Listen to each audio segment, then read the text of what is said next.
The man appears to be a hunter who could crush S-class opponents with one hand. But in reality, he's an alien who only wants to retire. Little Green was once the strongest magician on a magical civilization planet, but one day he suddenly had a thought to quit this miserable job. His society provided free services, meaning he would never earn a single penny no matter how hard he worked. Worse still, due to advanced technology, they never needed to eat, drink, or sleep, remaining on call 24 hours a day. At his young age, he developed overtime poisoning syndrome, unable to remember when he last finished work on time. He desperately wanted to leave, but due to his critical responsibilities, he couldn't resign freely. The high-ranking officials, to prevent his escape, placed restrictions on him. For instance, when he attempted teleportation, his head would receive electric shocks. Even if he managed to escape, there was nowhere to hide on the planet. He also considered eliminating his superiors, but unfortunately, he couldn't attack anyone from his own planet. Furthermore, he couldn't even commit suicide. Just when his mind was filled with thoughts of resignation, a sudden inspiration struck him. Though his body was bound by magic, his soul remained free. Because in this world, no magic existed that could control souls. In other words, if he abandoned his body and escaped with just his soul, it might work. For 10 years, Little Green struggled between perseverance and surrender. After countless attempts, he finally completed a unique magic: soul control. He would separate his soul from his body, then escape to a planet where no one could find him. At the moment his consciousness left his body, he couldn't help but rejoice. Success! Success! I truly am a genius. Finally, I can leave this miserable place. Let's see how you bastards manage without me. Thus, filled with excitement about his resignation, Little Green arrived at a blue planet deep in the universe. When he opened his eyes again, he had become a human. From then on, he was the protagonist. Although it felt somewhat unfamiliar at first, Little Green was satisfied with this outcome.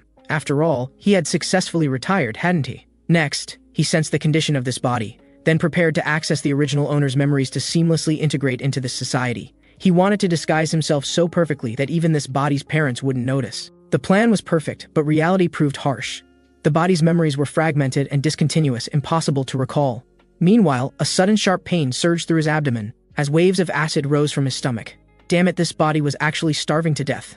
Before coming, he had only thought about finding a species with the highest intelligence and a body with the highest magical power, but overlooked the body's current condition, a major oversight. To survive, he needed to quickly eat something to fill his stomach, so he struggled to stand up and walked outside. Then he saw sunlight for the first time. His homeland surface was mostly liquid, a dark place without sunlight. Now a colorful world appeared before his eyes. Both the warm sunshine and fresh air enchanted him. He truly wanted to savor this moment, if only he weren't starving to death. But why was there nothing edible around? This won't do, he'll really starve to death at this rate. Just then the protagonist finally found something edible. Though the little creature wasn't big, now wasn't the time to be picky. So the cockroach was confusedly grabbed and brought closer to a gaping mouth. At this critical moment, a small boy passed by the protagonist. Looking at what was in the boy's mouth, the protagonist instantly felt his cockroach was no longer appetizing and casually tossed it aside. Now an important question arose. To steal or not to steal? Never mind, let's follow him first. So the protagonist tailed him. The small boy noticed someone following him, turned around and was frightened by the person. The next moment, without any hesitation, he turned and ran, completely ignoring the protagonist's pleas to wait. Eventually, the small boy successfully escaped with high dexterity, while the protagonist found himself in an unfamiliar place. Fortunately, there were several ornamental plants, though they didn't look particularly edible, but the protagonist couldn't afford to be choosy anymore. However, at that moment, a rumbling sound suddenly came from the distance, accompanied by a child's scream. It was that small boy. Though uncertain what happened, the protagonist decided to go check. The small boy was now trembling as he looked ahead, because a giant bird stood before him. Monster. Following the sound, the protagonist saw a giant bird chasing the small boy. Surprisingly, on his first day on Earth, he encountered such a monster on the street. What a wretched world this is. However, the protagonist quickly changed his mind. In some ways, this might be fortunate. According to the residual memories of this body, birds were incredibly delicious. Mere monsters were nothing to a great magician. Once he adapted to the magical power, conquering this planet wouldn't be an issue. Just then, he suddenly noticed his body surrounded by glowing lights.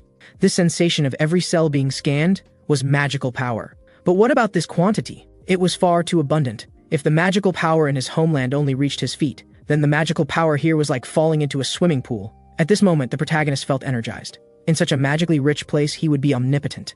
Just then, the small boy ran to the protagonist seeking help. Such matters were mere trifles for the great magician. However, the protagonist had one condition. He wanted what the boy held. Although the small boy seemed reluctant, hearing the commotion behind him, he immediately prioritized, Take it, please save me. Transaction complete, the protagonist told the small boy to hide behind him. Then struck a pose, intending to separate the monster's flesh from its bones with a wave of his hand. But after waiting, nothing happened. The small boy now looked at the protagonist as if he were an idiot. The protagonist was also puzzled. What's going on? Could it be that I am too nervous because I just arrived here? Seeing the protagonist's empty bravado, the cautious small boy promptly fled. Meanwhile, the protagonist continued various attempts. Explosion, fire spirit, curse, he tried all kinds of magic, only to reach one conclusion: this body couldn't use magic. Accepting reality, the protagonist began a frantic escape, running and shouting for help. Unfortunately, despite being on a busy street, no one came to assist. And strangely, the monster seemed fixated only on him. His already hungry body now reached its limit. Seeing he couldn't outrun the pursuer on the main road, the protagonist abruptly changed direction. The monster, not to be outdone, similarly made a sharp turn. Worse still, the monster suddenly remembered it could fly. Watching the giant bird diving towards him, the protagonist felt he might perish on his first day of transmigration. At this critical moment, his knee even twisted. In that instant, he seemed to see the Grim Reaper. The next moment, momentum carried him sprawling to the ground, while the giant bird flew directly over his head, followed by a series of fatal tumbles. Finally, the monster's massive beak slammed into a wall.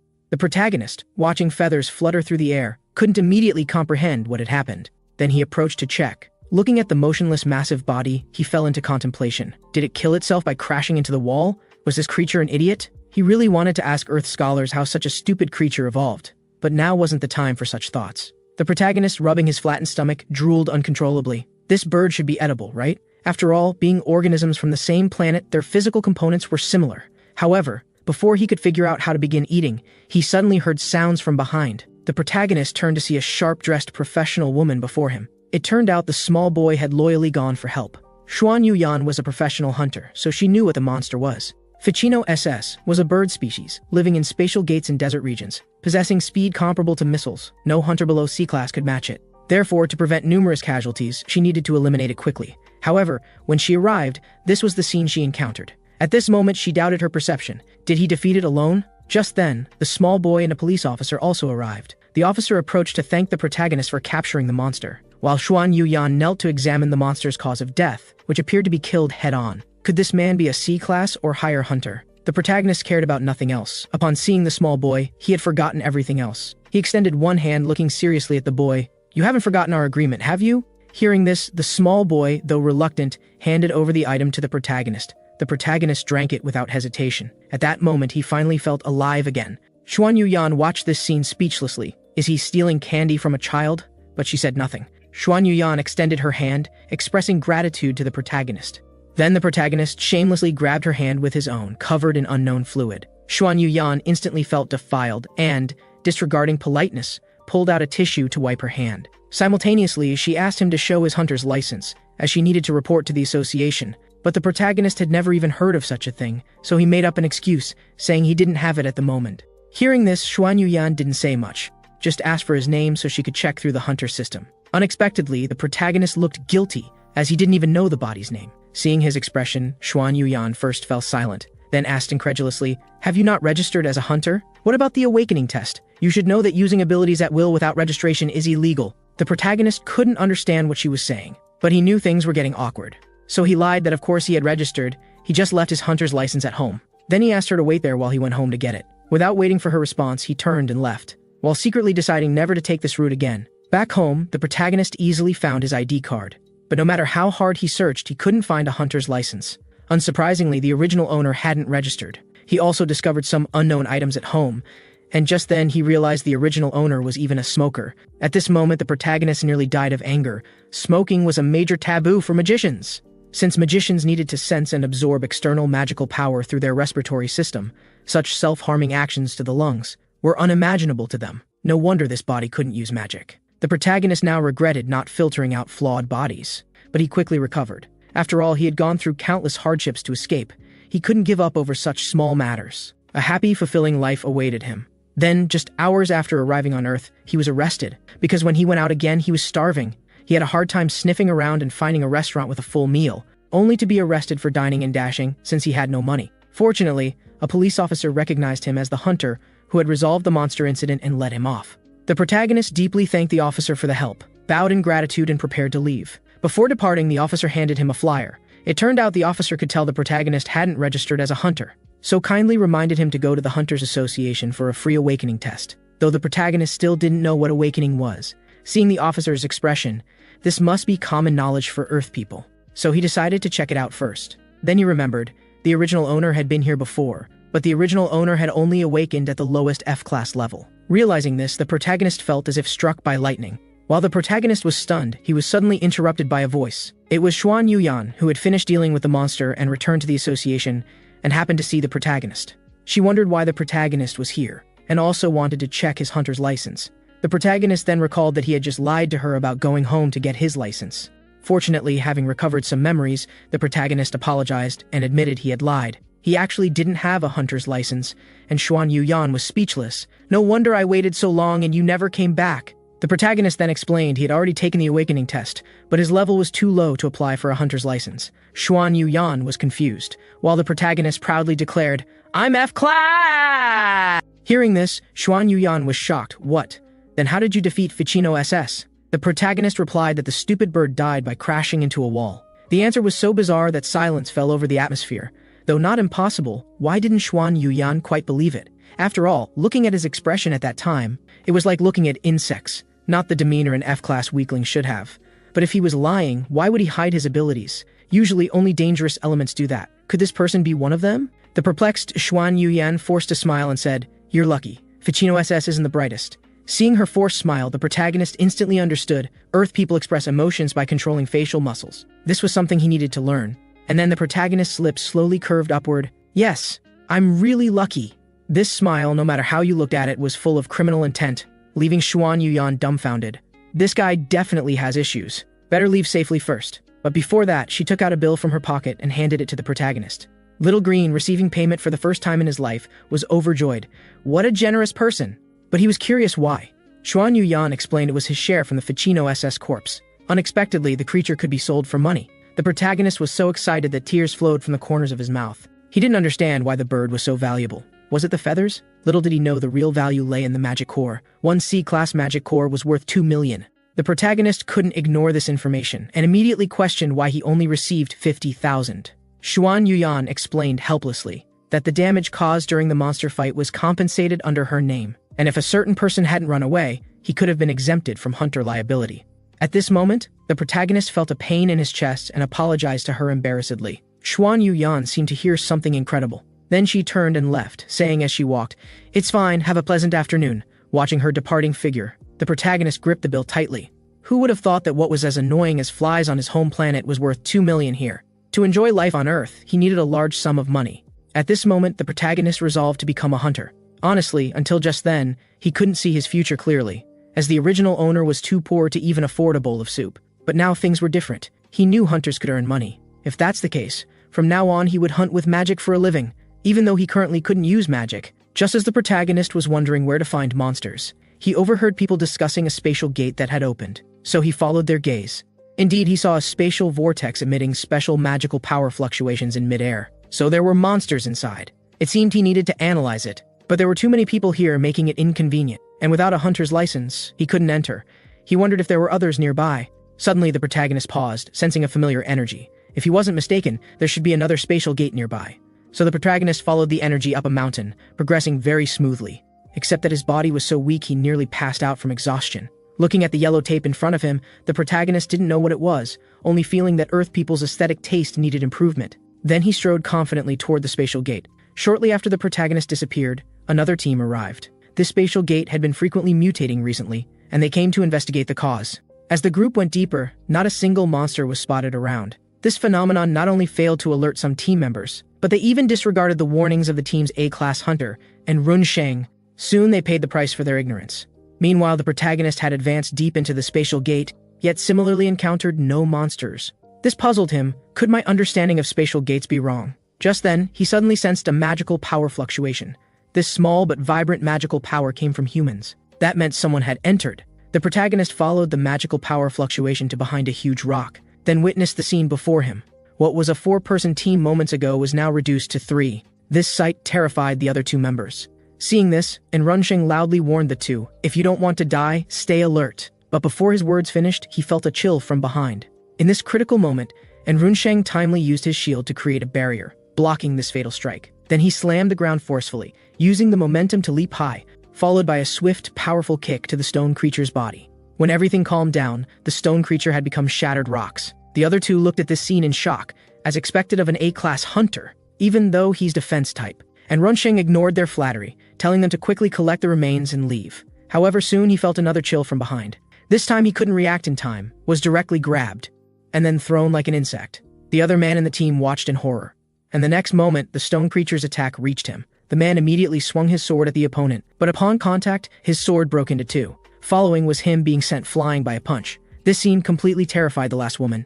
Facing the stone creature's incoming fist, she even forgot to run. Fortunately, at the critical moment, the recovered and Runsheng blocked this strike for her. Now was the perfect opportunity to use binding magic. If they couldn't trap it here, they would all perish. However, at this most desperate moment, this woman actually abandoned her teammates and ran alone. Can you believe it? At that moment, the man's eyes were filled with regret. Then, inevitably, the man was pummeled to the ground by the monster. In the last moment before losing consciousness, and Runsheng felt only emptiness. Once upon a time, he had fortunately awakened with A-class talent, but refused invitations from many large guilds. Then found some decent people, and formed a team. He thought everything would go smoothly. Who would have thought his final end would be so tragic? Seeing the opponent about to offline, the protagonist who couldn't bear to watch finally stepped forward. Thanks to the other's earlier efforts, he had finally completed his analysis. Although this creature before him looked terrifyingly large, it was actually an old model magical golem. So-called golems were puppets driven by magical power. On the protagonist planet Alpha Uri, golems performed various tasks. From small chores like sweeping, running errands, and moving bricks to war puppets, they had everything. Their planet could be said to be a country built with golems as labor force, and the protagonist's specialty happened to be weapon golems. However, despite sounding confident, dealing with it wasn't easy at all. Though this fellow had a bulky body and slow attacks, the protagonist's body was too weak, feeling exhausted after dodging just a few times. But eventually, the protagonist seized an opportunity, because the large gem on the golem's arm was actually a magical power identification sensor. As long as a stop command could be input into the sensor, it would halt. Although typically only the golem's master and creator knew the emergency stop command. This model was so old that the protagonist knew without looking. So, with the protagonist writing down the stop command, the massive golem lost power and collapsed on the spot. Of course, this alone wasn't enough. To shut it down completely, the core from its back had to be removed. So the protagonist began working on it. Naturally, such a minor task presented no pressure. Looking at the object in his hand, the protagonist couldn't help but remark, "That was simple!" When Runsheng opened his eyes again, he witnessed the protagonist's moment of showing off. What happened? Did he defeat the monster alone? At this point, in Runsheng's eyes, the protagonist had already assumed the image of a master. Seeing that the other had awakened, the protagonist jumped down from the monster, then walked towards him. Seeing this, Runsheng was terrified, cold sweat covering his forehead, because in such situations, it was easy to be silenced. But no matter how he struggled, his body wouldn't move. The protagonist quickly came to his side, looking down at him, and Runsheng thought he was done for, but unexpectedly the other extended a hand to him, then said, "Need help?" Thus successfully surviving a dangerous dungeon mission, and Runsheng received widespread media attention. But he wasn't happy at all, because he knew it was all thanks to that person. However, the Hunters Association wanted to credit this achievement to him. Although they also knew someone else had killed the monster, and Runsheng didn't even know that person's name. If that person was really a stronger hunter than Runsheng, there was no reason why Runsheng wouldn't recognize him, unless that person had never registered. So no matter how Runsheng objected, the association people urged him to accept, otherwise it would affect his image. But regardless of their persuasion, Runsheng wanted to honestly tell the truth, because this was the most basic respect for that hunter. Finally, the association people understood his determination, and stopped persuading him before letting him leave, although the man with glasses wanted Runsheng to take credit.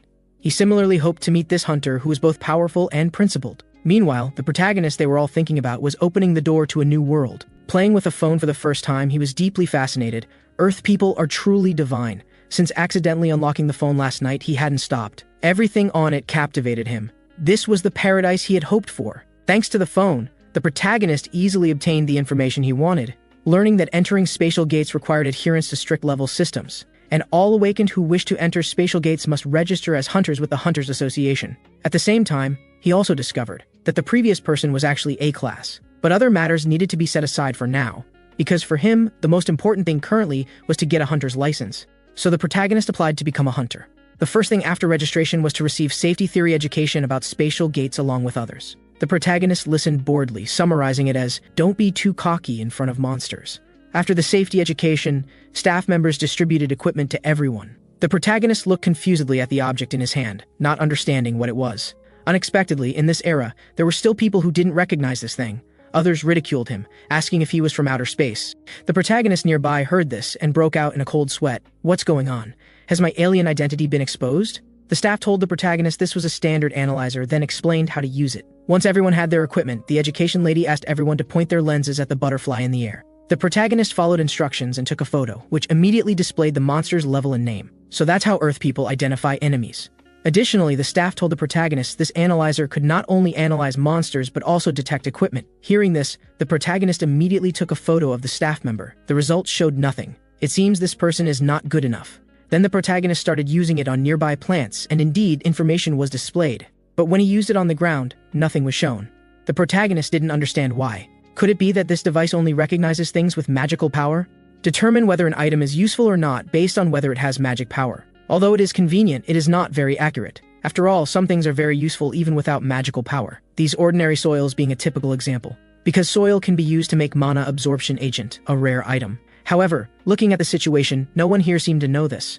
Any world with even slightly developed magical technology would know about mana absorption agents. Suddenly, the protagonist had a flash of insight. The next moment, he stopped the staff and said, "I want to ask you something." The staff told him to just ask. Without any hesitation, the protagonist asked his burning question, when did magic awakening first appear? Without any hesitation, the staff member gave the correct answer, of course, 7 years ago. 7 years ago, various awakened appeared simultaneously worldwide. The protagonist listened to this answer in disbelief. What? Only 7 years? The magical history of Alpha Uri exceeds 60,000 years. So I've been living with primitive people all along. Thinking of this, the protagonist involuntarily shed tears. No wonder only electronic technology had developed leaps and bounds. But speaking of which, even if he used a mana absorption agent, would anyone know? Hunters had always been portrayed in media as a high-paying profession living in luxury. But unlike what ordinary people imagined, the life of a low-level hunter was literally hell. Plus, this body the protagonist possessed had an issue with one leg, and now he couldn't use magic. So before starving to death, he needed to find a job. To deal with monsters, the protagonist acquired many mana absorption agents. And there were indeed monsters on Earth that could be killed with this, but those monsters lived in C-class spatial gates. And as a mere F-class, the protagonist had no qualification to enter. New to Earth, he was still unfamiliar with everything, and couldn't establish a mana absorption agent business. This was quite troubling. Just then, his phone suddenly vibrated violently, startling the protagonist. The protagonist checked his phone and found it was a disaster alert. A B-class monster had appeared, urging everyone to seek shelter quickly. Hide? That's impossible. At times like this, of course, the choice is to go out and watch the excitement. The protagonist dressed and went to the street, only to see people around fleeing in panic. Not far ahead, on a TV tower, a huge B-class monster was roaring loudly. Of course, there were also some fearless onlookers, and the area was already cordoned off. Suddenly, the protagonist was bumped. But the person who bumped him, far from apologizing, complained that the protagonist was in the way. The protagonist looked at him with a gloomy face, and the other thought he wanted to fight. However, the protagonist didn't understand what this meant. "I'm just looking at you." Seeing the protagonist's seemingly aggressive demeanor, the blonde improved his attitude, stating he was a hunter, and warning the protagonist to keep his distance. The protagonist, unwilling to back down, declared that he too was a hunter. The blonde asked what level. Then he heard the protagonist say F-class, to which the blonde nearly died laughing, "Ha ha ha, what useless trash." The protagonist looked at him puzzledly. What is this guy laughing at? To prevent the monster from harming ordinary citizens, the military deployed helicopters to intercept. However, their attacks were merely tickles to the monster. And with just a casual tail swipe, the helicopter turned into a massive fireball as it crashed. Fortunately, at this moment, support hunters finally arrived. Seeing two civilians about to fall into the monster's mouth, one hunter jumped directly from the helicopter, slicing off its massive tongue with a sword. Instantly, the monster emitted a painful howl. Then it turned and fled without hesitation. At this moment, another hunter aimed his bow and arrow at the target. The next moment, 2 arrows precisely hit the monster's tail. Seeing the situation deteriorate, the giant lizard monster decisively detached its tail to survive. But thinking of escape now was clearly too late. The protagonist's old acquaintance and Runsheng jumped directly from the plane, then with tremendous force kicked the monster's back. The monster immediately fell from midair to the ground, and Runsheng gave it no chance to breathe, delivering another powerful blow to the monster's stomach. Just like that, in merely 2 strikes, the monster that had been rampaging moments ago now lay motionless on the ground. Seeing the performance of these professional hunters, the watching crowd was excited with stars in their eyes. As the group finishes dealing with the monsters, they walk toward the male protagonist. Recently, the protagonist has learned that A-rank hunters are the backbone of this world, which is why everyone admires them so much, to the point of practically fawning over them. Yet this very same person, upon seeing the protagonist, immediately takes both his hands, and like an enthusiastic fan, respectfully greets him with admiration. Just thinking about how the protagonist defeated the magical golem in the space gate, and Runsheng finds him incredibly impressive. The blonde youth who previously looked down on the protagonist now glances at him nervously, thinking, wait, could he actually be a powerful figure? Noticing this youth stealing glances, and Runsheng looks at him with a dark expression, asking the protagonist if this person is his friend. The blonde youth is nearly frightened to death, stammering without being able to form a complete sentence. However, Runsheng quickly dismisses him, and happily introduces himself to the protagonist, offering his business card and, of course, asking for the protagonist's name. Next, Runsheng invites the protagonist into a small grove of trees. Please don't misunderstand, he merely wishes to repay the protagonist for saving his life. As it happens, the protagonist needs someone's assistance, so he takes out his phone, points to a location on the map and asks, can you enter a space gate with me? Soon the two enter a space gate that appears completely desolate. Even now, Runsheng can hardly believe that such a powerful hunter as the protagonist is merely ranked F. Earlier, the protagonist had revealed his true rank to him. But how could this be possible? And Runsheng suspects the measuring device must be broken. However, he quickly concocts his own explanation, since mid-rank and above awakened are semi-forced to participate in dungeon instances. Therefore, some people who don't want to be manipulated by the association will fabricate false awakening values. And in his eyes, the protagonist is undoubtedly such a person. The two advance through the dungeon, and soon the protagonist finds his target, creatures resembling bats. And Runsheng is curious about what the protagonist will do, but he simply watches as the protagonist takes out a handful of soil and scatters it toward the sky. The next moment, the bats transform into fireballs and fall from the air. The effect of the mana absorption potion is impressively immediate. However, witnessing this scene, Runsheng is puzzled. Why use tools when one could easily handle this barehanded? The protagonist finds this exasperating. Did this guy earn his hunter license by using his toes? But Runsheng suspects the protagonist has been at the top for so long that he's forgotten the ecological environment of lower-ranked hunters. Seeing his expression, the protagonist realizes that no explanation will suffice, and there's no need to expose his weakness. With quick thinking, the protagonist begins making up an elaborate explanation. Since the awakening appeared, some people can lift one-ton trucks, others can manipulate elements out of thin air. These are all very convenient abilities. But since these powers appeared out of nowhere, they could just as easily disappear. I'm a bit afraid, so I prefer not to rely on awakening abilities. Initially concerned that Runsheng wouldn't believe him, he's surprised to see him move to tears. You're absolutely right. Why didn't I think of that? The more easily something is gained, the more easily it can be lost. After completing the dungeon, they enjoy some delicious food to reward themselves. And Runsheng asks the protagonist to continue including him in future ventures, explaining that his team recently disbanded, and he lacks experience on his own. Plus, he doesn't want to form another team. The protagonist understands his perspective. After experiencing betrayal from teammates, anyone would be psychologically traumatized. Moreover, the protagonist needs to team up with a high-rank hunter to enter high-level space gates, so he agrees to the request. Of course, the protagonist emphasizes to Runsheng, you must protect yourself well. I don't have the ability to save you. The protagonist is always telling the truth, but unfortunately, Runsheng doesn't believe him, thinking the powerful figure is simply concerned about his safety. The next day, while the protagonist is eating, he receives a call from Runsheng, informing him that a new dungeon has opened and asking if he wants to check it out. The protagonist excitedly agrees. Whenever a new space gate appears, the Hunters Association sends people to investigate and temporarily restricts entry until the investigation is complete. In this particular space gate, a special plant has reportedly been discovered. Considering that this unknown plant might be the key to restoring his magic, the protagonist decides to take a look, planning to leave immediately if it's not what he's seeking. At that moment, a luxury sports car suddenly races up, followed by a blue-haired man stepping out. Seeing this person wearing dark sunglasses and a large gold chain, with an arrogant demeanor, the protagonist asks Runsheng who he is. And Runsheng's answer surprises the protagonist. The man is Zhang Changhao, one of only 3 S-rank hunters in the country. The protagonist can see that his magical power is very stable. He is indeed a rare genius. While the protagonist is observing him, Zhang Changhao suddenly senses something, and the next moment, their gazes meet. The man's reaction surprises the protagonist. His eyes seem somewhat special. And Runsheng quietly informs the protagonist that those are dragon eyes, a rare artifact. As the two whisper to each other, Zhang Changhao walks toward them, ignoring Runsheng, the A-rank hunter, and looking directly at the protagonist, asking his name. After receiving an answer, he asks about the protagonist's hunter rank, and Runsheng nervously cuts in, claiming the protagonist is merely his porter. However, Zhang Changhao looks at Runsheng with disdain. I wasn't talking to you. Unable to challenge a powerful figure, and Runsheng fearfully hides behind the protagonist. The protagonist calmly replies, F-rank. Hearing this, Zhang Changhao smirks mockingly. Is that so? Really? The man's behavior makes the protagonist suspicious. Could he see through this body's hidden magical power? Although his injury to the respiratory system prevents normal magical output, and the total amount of magic power remains unchanged, and Zhang Changhao can discern a person's potential through his dragon eyes. Nevertheless, the protagonist would never admit this, given that he possesses an officially certified hunter license. However, Zhang Changhao doesn't believe an F-rank can look him directly in the eyes. He's about to invite the protagonist to collaborate when Runsheng suddenly interrupts, and Runsheng mentions that they have matters to attend to, and ignoring the protagonist's struggles, pushes him away. Once they're completely out of Zhang Changhao's sight, and Runsheng explains why he acted this way. The man has a criminal record. No one is willing to enter a space gate with an S-rank ex-convict. And Runsheng has an A-rank relative ranked 3rd, who was recently attacked while in a dungeon with Zhang Changhao. Fearing he might attack the protagonist, and Runsheng helped him escape. Understanding all this, the protagonist is deeply moved. What an adorable mammal. Since the man seems so dangerous, they should forget about today's plan and check out that plan another time. However, there's one more thing. Since the man's dragon eyes are an artifact, might there be dragon lungs?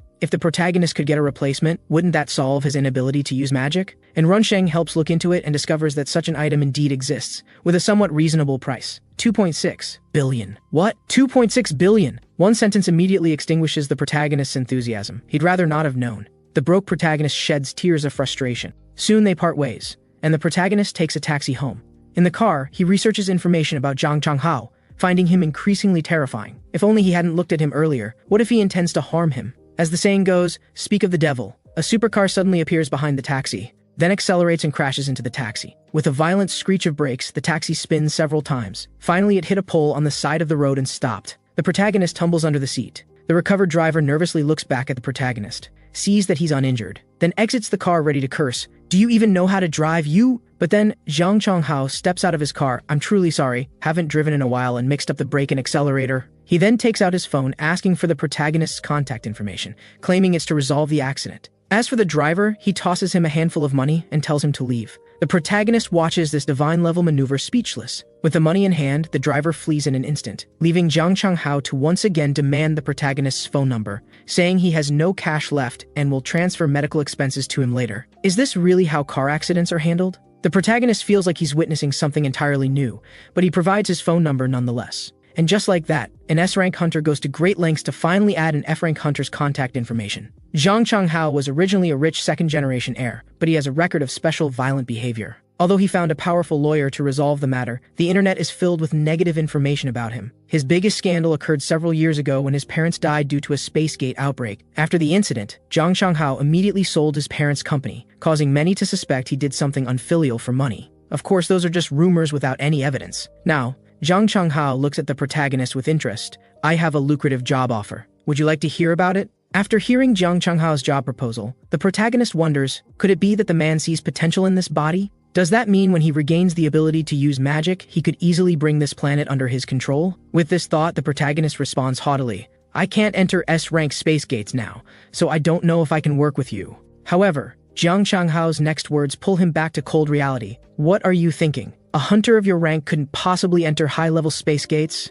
It turns out Zhang Changhao wants to become the man behind the protagonist, personally cultivating him. Understanding his misinterpretation, the embarrassed protagonist wishes he could disappear on the spot. Oh, so that's it? But he still has one question. What exactly do you see in me that prompted this suggestion? Hearing this, Zhang Changhao slowly curves his lips into a smile. Well, you'll find out eventually. Feeling that something isn't quite right, the protagonist makes up an excuse and escapes, then tells Runsheng about the incident. Thinking about it now, that guy clearly crashed into him on purpose. Having heard the protagonist's experience, and Runsheng becomes more convinced that the man enjoys causing trouble for high-rank hunters. The protagonist agrees. What should we do? Should we call the police? But on what grounds? That an S-rank hunter wants to protect me and provide me with equipment? We'd probably be considered mentally ill. With no other option, the protagonist can only give up. At this moment, Runsheng suddenly mentions recent news claiming that humans are about to conquer the disaster of space gates. This topic interests the protagonist, who is curious about the existence of space gates. 7 years ago, this world underwent a transformation, with space gates and monsters appearing in people's lives, along with human awakened. Others might not know why, but the protagonist understands. The principle of magic involves utilizing mana released from the planet's core, but Earth's crust is too thick for mana to rise. However, the suddenly appearing space gates allowed mana to reach the surface, leading to the emergence of awakened humans. Yet there's one thing the protagonist can't figure out. What is the purpose of the entity that created the space gates? The monsters inside clearly want to kill humans, and the equipment that drops is merely bait placed on traps. But if the little mice avoid the traps and only eat the bait, whoever is behind this would become very angry. And Runsheng finds the protagonist's words quite reasonable. Suddenly, the protagonist is alarmed, because he felt a force boiling like lava coming from under his feet, and the place where this power erupted was exactly under Enrunsheng's feet. And Enrunsheng feels nothing and wonders why the protagonist suddenly stopped. But the protagonist has no time to explain. He immediately pushes Enrunsheng away. Then, to Enrunsheng's disbelief, an immense energy suddenly surges skyward, enveloping the protagonist. Feeling the teleportation force on his body, the regretful protagonist realizes, I should have pulled him along. Just like that, when the protagonist regains consciousness, he finds himself in a white corridor. He looks around anxiously. So this is inside a space gate? It would be terrible to encounter monsters in such a narrow place. The protagonist can only start moving. Though with this body that can't even release magical power, he has no idea how to complete the dungeon. As he walks along, he soon reaches an open area, where further progress is blocked by a huge stone door, with what appears to be inscriptions on a stone tablet in front. The protagonist is about to examine it carefully when he suddenly senses people approaching from both sides, one of whom is Jiang Changhao, who has dubious intentions toward him, while he doesn't recognize the other person. Soon they all arrive at the stone tablet, forming a three-way standoff. Jiang Changhao immediately addresses the other person mockingly. Well, Zheng Jiaxing, I heard you were in Singapore? The other person replies, I returned today. Clearly these two don't get along well. So the protagonist asks Jiang Changhao, do you two know each other? One question shocks both men. Jiang Changhao immediately taunts face to face. So there are still people who don't recognize you. Seems like you need to work harder on your publicity. To this, the protagonist simply thinks, I didn't know you either before. Then, Jiang Changhao explains that the man is Zheng Jiaxing, the H country's #1 ranked hunter. The protagonist had no idea the other person was such an impressive figure. Next, Jiang Changhao introduces the protagonist, a completely ordinary F-rank hunter. The two exchange brief greetings. Then Zheng Jiaxing presses a button on his wristband, which turns out to be an analyzer. The protagonist is impressed by its sleek design. Results soon emerge. This is an unconfirmed space gate without relevant intelligence, classified as X rank. Seeing its X rank, Zheng Jiaxing feels troubled. The protagonist doesn't understand what X represents, and takes out his phone to look it up, but the screen shows only darkness. Having never encountered this before, the protagonist is confused. This is interference from the space gate. If they don't leave quickly, the phone will be ruined. So they begin studying the stone tablet, which reads, the symbol of true faith shall become the key. Although they don't understand the meaning of this sentence, it seems their only option is to push open this massive stone door and continue forward. Yet despite their best efforts, they cannot budge this small stone door. The protagonist is utterly astonished by this. Among the awakened, S-rank individuals are special existences, all possessing terrifying abilities. Yet now they are helpless against a stone door. Since brute force isn't working, the only thing left to try seems to be this strange lion statue. Jiang Changhao steps forward, takes one look, and concludes, judging by the size of this hole, it seems just right to insert an arm. One sentence leaves the other two silent. The protagonist already guesses what this means. But before he can decide whether to be the first to step up, Zheng Jiaxing takes the initiative, unhesitatingly inserting his arm into the lion's mouth. Simultaneously, a rumbling sound is heard. The protagonist and Jiang Changhao look toward the source, only to see that the previously immovable door has opened by itself. The protagonist notices Zheng Jiaxing's complexion doesn't look good, and asks what's wrong. Then he sees him raise the arm he just used. Apparently, he had blood drawn from him. He was so frightened that he wanted to pull his arm free but couldn't, and he even thought about cutting it off. Jiang Changhao doesn't care about any of this since it wasn't his blood. Now that the door's open, let's go. The protagonist feels something is amiss. Is it really that simple? So the three continue along the passage, only to encounter an identical door and an identical lion statue. Seeing this, Jiang Changhao's expression immediately darkens. Damn it, not again. However, Zheng Jiaxing simply pushes past him. There's no time to hesitate now, we must leave here quickly. The next moment he once again inserts his hand. The result is the same as before. The door opens automatically, and they encounter yet another stone door. This time, Zheng Jiaxing hopes Jiang Changhao will take a turn. As the lion's blood drawing volume has changed, the first time I barely felt anything, but the second time I felt dizzy. If I'm not mistaken, the blood volume increases progressively, so Zheng Jiaxing hopes they can take turns. But clearly, Jiang Changhao lacks this spirit of sacrifice. Seeing that the other refuses to cooperate, Zheng Jiaxing's expression changes instantly. Meanwhile, Jiang Changhao maintains an arrogant "what can you do about it" attitude. As the atmosphere between them grows increasingly tense, the protagonist is about to intervene. Rather than waiting to be drained of a fatal amount of blood later, it's better to step forward now. But before he can speak, Jiang Changhao takes the initiative. Isn't there another person? Ask him. Hearing this, the protagonist immediately senses trouble. Although there aren't many monsters here, it's not exactly a safe place either. Considering a maze that requires blood offerings to proceed, it seems like a sacrifice is needed to leave. Realizing this, the protagonist inwardly laments, I'm doomed. However, Zheng Jiaxing's moral standards are clearly much higher than Jiang Changhao's. With 2 S ranks in the team, you still want to push the task to an F rank? Before he finishes speaking, everyone senses something and looks back, only to see a monster appear out of nowhere. Seeing this, the protagonist startles, so there are things here after all. The next second, the monster launches an attack, surprisingly targeting the protagonist first. With his current physical condition, the protagonist clearly can't withstand this attack, closing his eyes in fear. At the critical moment, Zhang Shaxing bends down, draws his sword, delivers a sudden thrust, and the monster is instantly eliminated. This impressive display leaves the protagonist stunned. As for the other guy, he's not worth mentioning. Just then, another monster appears behind Zhang Changhao. Seeing that he shows no reaction, the protagonist quickly warns him loudly. However, Zhang Changhao's emerald-like eyes merely glance back, and in the next moment, he brutally punches the monster to the ground. Witnessing this terrifying strength, the protagonist guesses his awakening ability relates to physical enhancement. With one punch, Zhang Changhao roughly estimates the monster's level, approximately C-rank. At this point, Zhang Shaxing reminds everyone to stay alert. Hearing this, the two followed his gaze and saw the shadows of several monsters appearing on the walls on both sides, and soon numerous monsters emerge. In the blink of an eye, the three are completely surrounded by monsters. Although none are high level, the sheer number is troublesome. The two hunters who can't stand each other entrust their backs to one another. Then Zhang Changhao clenches his green glowing fist, unleashing a green energy wave that destroys everything in its path. Meanwhile, Zhang Shaxing grips his weapon tightly, and with one sword stroke, unleashes a firestorm that sweeps across a wide area. The protagonist watches the two SRank hunters in amazement, as all monsters are drawn to them, leaving none for him. Soon, Zhang Shaxing begins to feel tired due to the blood loss weakening him. Plus, with so many monsters, continuing like this seems unsustainable. Just then, he notices the lion statue's glowing red eyes, and a sudden realization strikes him, so that's how it is. So Zhang Shaxing directs the others to look at the stone statue, where the lion's eyes now glow with a crimson light. Then Zhang Shaxing shares his theory. This space gate spawns monster hordes if blood isn't offered within a set time, but before he can finish, a monster suddenly appears behind him. Zhang Shaxing stabs the creature attempting to ambush him. Meanwhile, Zhang Changhao asks with interest, is there a time limit? Before he finishes speaking, a massive wave of monsters surges forth. Even Zhang Shaxing feels overwhelmed by this sight.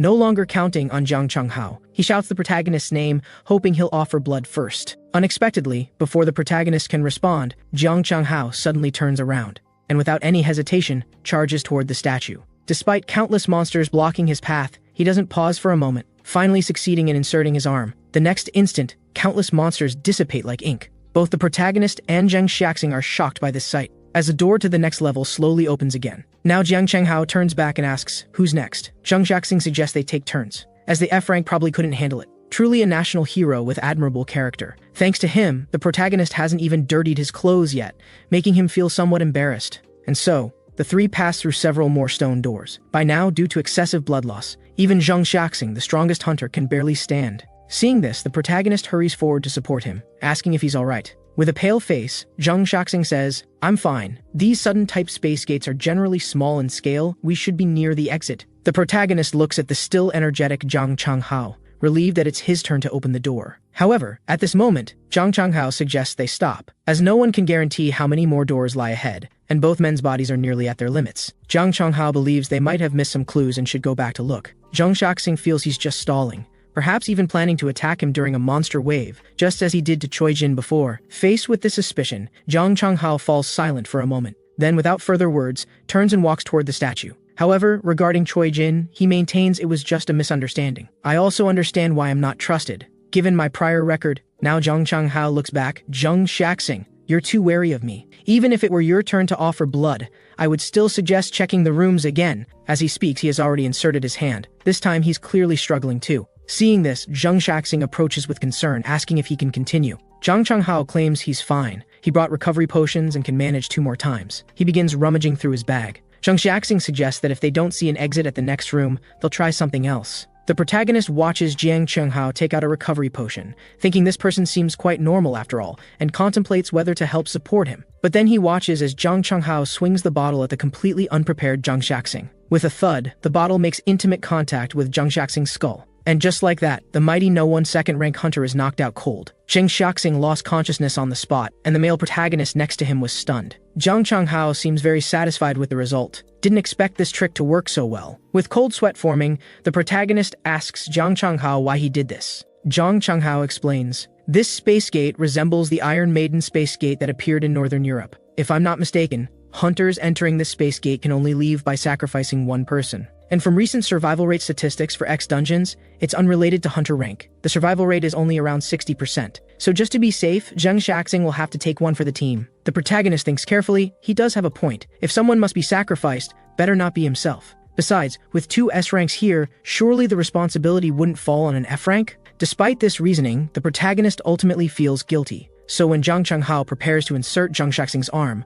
the protagonist suddenly interrupts. Patting his chest, he volunteers for this room. Zhang Changhao glances at him. What, feeling guilty? Just stay quiet while I handle this, I'll ensure you leave here alive. Judging by the lion's blood volume, this trial should be ending soon. As the stone door slowly opens again, the protagonist exclaims in surprise, for the scene before them has finally changed. A humanoid statue stands not far away, with the dungeon's final reward resting quietly in its hands. Both men stare in disbelief. The exit? It ended so easily? Zhang Changhao feels this doesn't make sense. The price was too small. He had knocked out Zhang Shaxing thinking a living sacrifice was needed, but now this complicates things. If Zhang Shaxing wakes up and seeks accountability, it could cause major problems. However, the protagonist ignores the other's dilemma, calmly walking to the statue to claim the final reward. One glance confirms that the object is a precious magical artifact. Yet the protagonist shows no greed, suggesting they offer it to Zhang Shaxing as compensation. But Zhang Changhao thinks it's pointless. You do realize he attacked the #1 ranked hunter? Not just him, but even the association won't let him off. The best solution now is to eliminate him while there's a chance, since the body will disappear with a space gate anyway. But there's one problem. A witness.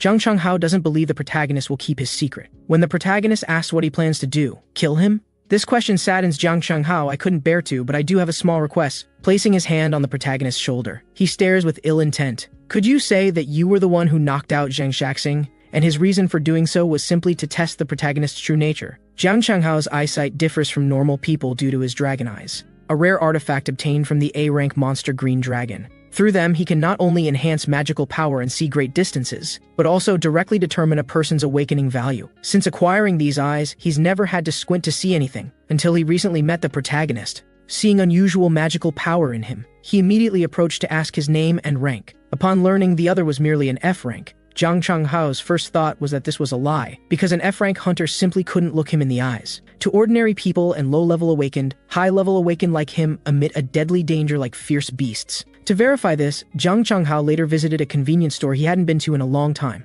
confirming that the clerk trembled in fear. So this F-rank business was clearly nonsense. Therefore, to test the protagonist, Zhang Changhao first created a minor accident, then offered him the best benefits deal in history. Yet throughout, the protagonist maintained a poker face. This attitude even made Zhang Changhao wonder, is he looking down on me, an S-rank hunter? Nevertheless, for Zhang Changhao, accustomed to all kinds of gazes, the protagonist's coldness actually satisfied him. So his request for the protagonist to take the blame absolutely isn't because he dislikes him. He could actually resolve the Zhang Shaxing situation, but he wants to know what ability the protagonist is hiding, and to see how he'll react to intimidation. To his surprise, the protagonist simply agrees. This greatly exceeds Zhang Changhao's expectations, leaving him momentarily speechless. He sees no fear on the protagonist's face. So why did he agree? Could it be to avoid conflict? Come to think of it, the protagonist said he currently can't enter S-rank space gates, but didn't say he never could before. Zhang Changhao has reason to suspect the protagonist is a high-level awakened, deliberately suppressing his magical power. But is it necessary to suppress it to this extent? Surely that must be uncomfortable.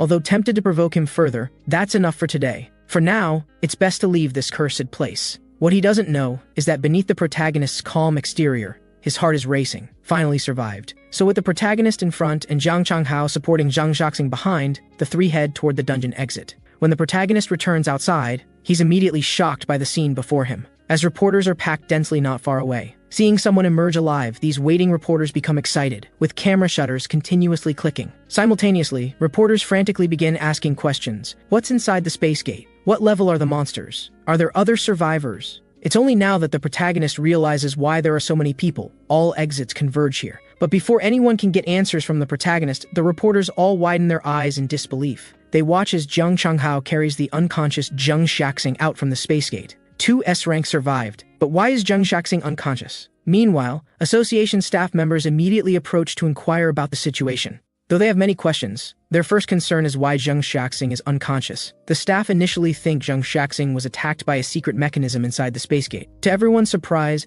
Zhang Changhao looks at the protagonist and says, "We just had a little dispute when choosing a sacrifice, so he knocked out Zhang Shaxing." The protagonist looks at him incredulously, already lying as soon as we exit the dungeon. As for this explanation, the staff don't believe it at all. Compared to an unheard-of hunter, Zhang Changhao seems far more likely to have been the attacker. Although this is indeed what happened, being suspected still makes Zhang Changhao extremely displeased. The next moment, he glares with his green pupils at the protagonist. "Don't just stand there, say something." The The protagonist, covered in cold sweat, reluctantly remains silent for a moment. Then with an expressionless face declares, "I was the one who knocked out Zhang Shaoxing." Hearing this, both association staff and reporters stare with shock. Although the protagonist explains he never intended to harm Zhang Shaoxing, that he only wanted him to sleep for a smooth dungeon completion, and that he'll apologize when he wakes up. But no matter what, this remains unbelievable, as non-SRank hunters simply couldn't achieve such a feat. Just then, Zhang Changhao suddenly exhibits an extremely weak demeanor. Gasping for breath as he looks at the association staff, "How can I possibly attack Zhang Shaoxing in this condition?" Hearing this, the association staff falls into silence. Although Jiang Changhao lost a lot of blood in the space gate, the protagonist remembers his condition wasn't this severe. He's probably faking it. At this moment, the reporters present suddenly react. They swarm toward the protagonist, repeatedly questioning if he really knocked out the SRank hunter. The protagonist responds with a cold demeanor, "Yes, I did it." And after some time, looking at the news report about the protagonist in his hands, Zhang Shaoxing, who is awakened in the hospital, clenches his fists tightly. How dare someone treat him this way? Meanwhile, Runsheng invites the protagonist to dinner. Though the previous news was deleted, and Runsheng had already seen it. He wants to know if the protagonist really knocked out Zhang Shaoxing. The protagonist's response surprises him greatly. Well, sort of. Just as he finishes speaking, the protagonist's phone rings. Answering it, the protagonist feels the previously delicious meal instantly lose its appeal, because the caller is none other than Zhang Shaoxing, the victim who is knocked unconscious. The protagonist responds politely while gesturing for Runsheng to start eating without him. He then steps aside to take the call, leaving Runsheng sitting alone. Zhang Shaoxing's purpose for calling is simple. He wants to know if it was really the protagonist who knocked him out in the space gate, though the incident happened suddenly and he can't remember the process. By instinct, he feels Zhang Changhao was responsible, but he isn't certain. Zhang Shaoxing says he only remembers being hit on the back of the head, but his last glimpse caught the protagonist's cold gaze. Therefore, he now asks the protagonist to explain the matter. The protagonist listens with cold sweat forming. This isn't good. Should he simply confess that Zhang Changhao threatened him to take the blame? But how can he trust Zhang Shaoxing? It's worth noting that Zhang Shaoxing is called a national hero not because he's a champion of justice, but simply because he's cleared the most space gates by far. In essence, he's just a workaholic interested only in dungeons. Would such a person protect a mere F-rank hunter like himself? So the protagonist takes responsibility. Zhang Shaoxing, I'm sorry. I was the one who knocked you out. The protagonist then explains he just didn't want to see Zhang pushing himself too hard and had planned to offer himself as the sacrifice. As an apology, he'll give him the dungeon rewards. This simple statement makes Zhang's veins bulge. Are you fucking kidding me? This issue could have been resolved through conversation, but now he's trying to settle it with a mere item. Zhang can't accept this. No matter who it is, being knocked unconscious in a space gate that requires a sacrifice wouldn't possibly believe it was for their own good. Moreover, Jiang Changhao and the protagonist knew each other from the beginning. Zhang suspects they're in cahoots. But most importantly, are you really an F-rank hunter? Hearing this, the protagonist falls silent. He wants to say he has special circumstances, but Zhang doesn't want to hear his nonsense anymore. Continuing would just waste time. Finally, Zhang looks out the window and says, "I'll be watching you from now on." Without waiting for the protagonist to explain further, he hangs up. Then Zhang apologizes to his assistant, who has been waiting nearby for some time. The assistant awkwardly laughs and says it's fine. She then hands over all the information he requested. Although the association quickly took measures and those news reports were taken down, those who needed to see them already had, and many people criticizing Zhang Shaoxing appeared online. The assistant suggests he ignore these comments, but Zhang isn't that fragile. The current problem is that the whole world now knows S-rank hunters aren't invincible, which will make many people anxious. And the person who caused all this, the assistant guesses that it's Jiang Changhao. She's also investigated the protagonist's identity. He truly is just an F-rank. Initially, Zhang thought so too, but if that were the case, Jiang Changhao would have no reason to let him live. There would be no need to threaten him to take the blame. Killing him would be simpler, wouldn't it? More importantly, those eyes he saw when he fell, completely devoid of human emotion. Since awakening, Zhang has never seen someone with such a jarring incongruity. He has reason to suspect the other's rank is fabricated. He asks his assistant to contact the association, to request a retest of that man's awakening value. The abilities used by awakened ones are collectively called skills. Every awakened one learns at least one skill a moment of awakening. But magic on this planet has various restrictions. For example, Zhang Shaoxing with his fire attribute, no matter how hard he tries, cannot learn other types of magic. Their only way to use other elemental magic is to spend enormous sums to purchase skill stones. But the protagonist is different, having learned various magics before being reincarnated. Theoretically, as long as conditions are met, he can use all magic from Earth. However, this body's lung problems prevent mana fusion, leaving his talents unexpressed. To solve this issue, he discovered a method to produce mana amplifiers. But the space gate containing the necessary materials isn't easily accessible. Because it's controlled by Magic Tower, the guild with the most hunters currently, now the protagonist stands outside Magic Tower, but is immediately turned away by staff. Because he came yesterday without an appointment, and those without appointments cannot enter, However, at this moment the protagonist's subordinate Enrunsheng suddenly appears. He had asked Enrunsheng to help make an appointment, and as a famous SRank hunter, Enrunsheng's request was much easier to process. Seeing Enrunsheng, the previously impatient staff member instantly changes his attitude. He happens to be Enrunsheng's fan. The two begin enthusiastically conversing. Enrunsheng explains he's made an appointment with Magic Tower's representative through the guild. The protagonist thus smoothly enters Magic Tower, with the staff even apologizing for earlier. Then they arrive at the front desk to confirm their appointment, and the front desk had already been notified and informed that their representative was on the very top floor. They are instructed to take the elevator up themselves. But when the elevator reaches the 60th floor, the scene before them startles both men. The protagonist looks at the scene with cold sweat. Something seems wrong here. They had pressed the button for the 60th floor, but they arrived at the second floor instead. The protagonist thought the elevator was broken, then heard Enrunsheng's explanation. This was actually a test from the guild leader. Magic Tower's representative is the guild leader herself, one of the 3 strongest S-rank hunters with an eccentric personality. Any visitor wanting to see her must pass through a maze challenge, and Magic Tower itself is a massive labyrinth, so they would have to find the top floor themselves. Hearing this, the protagonist decides to use the stairs. However, things are clearly not that simple. After the second floor, what appears is underground parking. It turns out that as soon as you open the door, you're linked to the inexplicable space, and the two of them are circling around and around. Seeing this, they return to the second floor, and the protagonist asks how many people have passed this test. Enrunsheng nervously replies that he's never heard of anyone succeeding. Not only that, but except for a few high-level staff, even employees don't know the path. Making visitors pass through such a complex maze empty-handed, truly eccentric. But have to say, this maze is really well done. The protagonist is looking forward to meeting the mage who created it, because this magically constructed maze gives him a sense of his homeland's ambiance. The two return to the elevator doors, and Enrunsheng asks what to do, and the protagonist tells him not to worry. He places his hand on the elevator door to carefully sense it. Even though his current body is useless, there are still things he can do. And this magical structure is surprisingly simple. He's found the path to the top floor. Hearing this, Enrunsheng widens his eyes in disbelief. Really? How do we get there? The protagonist answers with actions, first pressing the elevator button, then pressing the top floor button from outside, finally stepping back and waiting for the doors to close, gesturing for Enrunsheng to step back as well. Next, the protagonist takes several steps back, then, to Enrunsheng's shock, delivers a powerful kick to the elevator doors. Under the tremendous force, the doors are kicked in, revealing a vast empty space. Enrunsheng watches with cold sweat, not understanding why the protagonist suddenly did this. The protagonist calmly says, "Let's go." Below connects to the space gate above. As soon as he finishes speaking, he jumps down without hesitation. When his feet touch ground again, he's in another space entirely. Of course, Enrunsheng followed, though he found this even more thrilling than jumping off cliffs and space gates. Just then, a voice suddenly comes from not far away. "I didn't expect you to find this place." Then they see a stunning red-haired young woman turn around. "You two are the fastest to ever clear our maze." Enrunsheng is immediately captivated by her beauty, while the protagonist maintains his expressionless face. The woman stands up saying,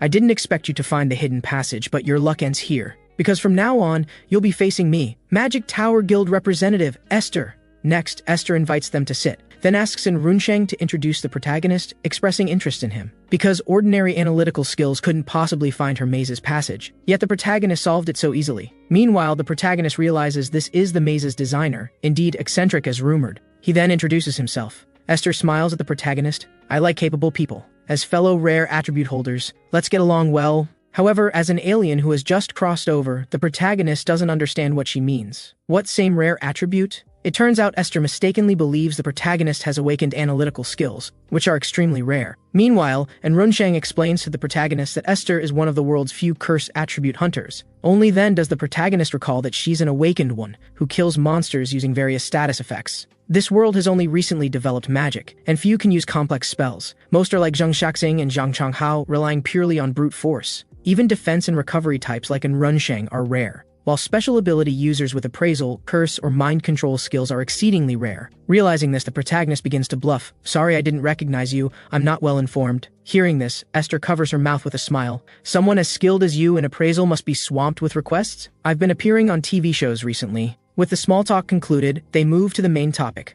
Esther asks if Enrunsheng wants to enter their space gate. Suddenly addressed, Enrunsheng quickly replies that he's not the one entering, it's the protagonist. The protagonist explains that Enrunsheng only made the appointment because his rank was too low for Magic Tower staff to acknowledge him. Saying this, he produces his credentials. Esther is somewhat surprised, F rank, but she isn't too shocked. Appraisers are usually like this, though this is low even for appraisers. Additionally, Esther is curious why the protagonist wants to enter that space gate. If he intends to collect materials from the tree, that would trouble her, as even she doesn't have enough of those tree materials. Hearing this, the protagonist solemnly promises he won't touch the tree area. Yet even so, Esther can't simply agree to let him enter, assuming he's from the new Sisters Guild like in Runsheng. After all, monopolizing a space gate requires substantial funding. She's not running a charity. If he really wants access, he shouldn't have come himself, but arranged for guild-to-guild negotiations. So she reminds the protagonist not to try taking advantage. I hate haggling. Remember to remind your guild. The protagonist feels she's showing off. It's just a low-level dungeon. They probably don't even recognize a quarter of the good resources inside. But his next words surprise Esther. I'm sorry, I don't have a guild. And Runsheng stands to vouch for him. That's right. Forget guilds. Boss doesn't even have his own team. He always works alone. The protagonist adds, though you keep calling me an appraiser, I've never worked in that field. In this circle, I only know in Runsheng. This nearly moves in Runsheng to tears.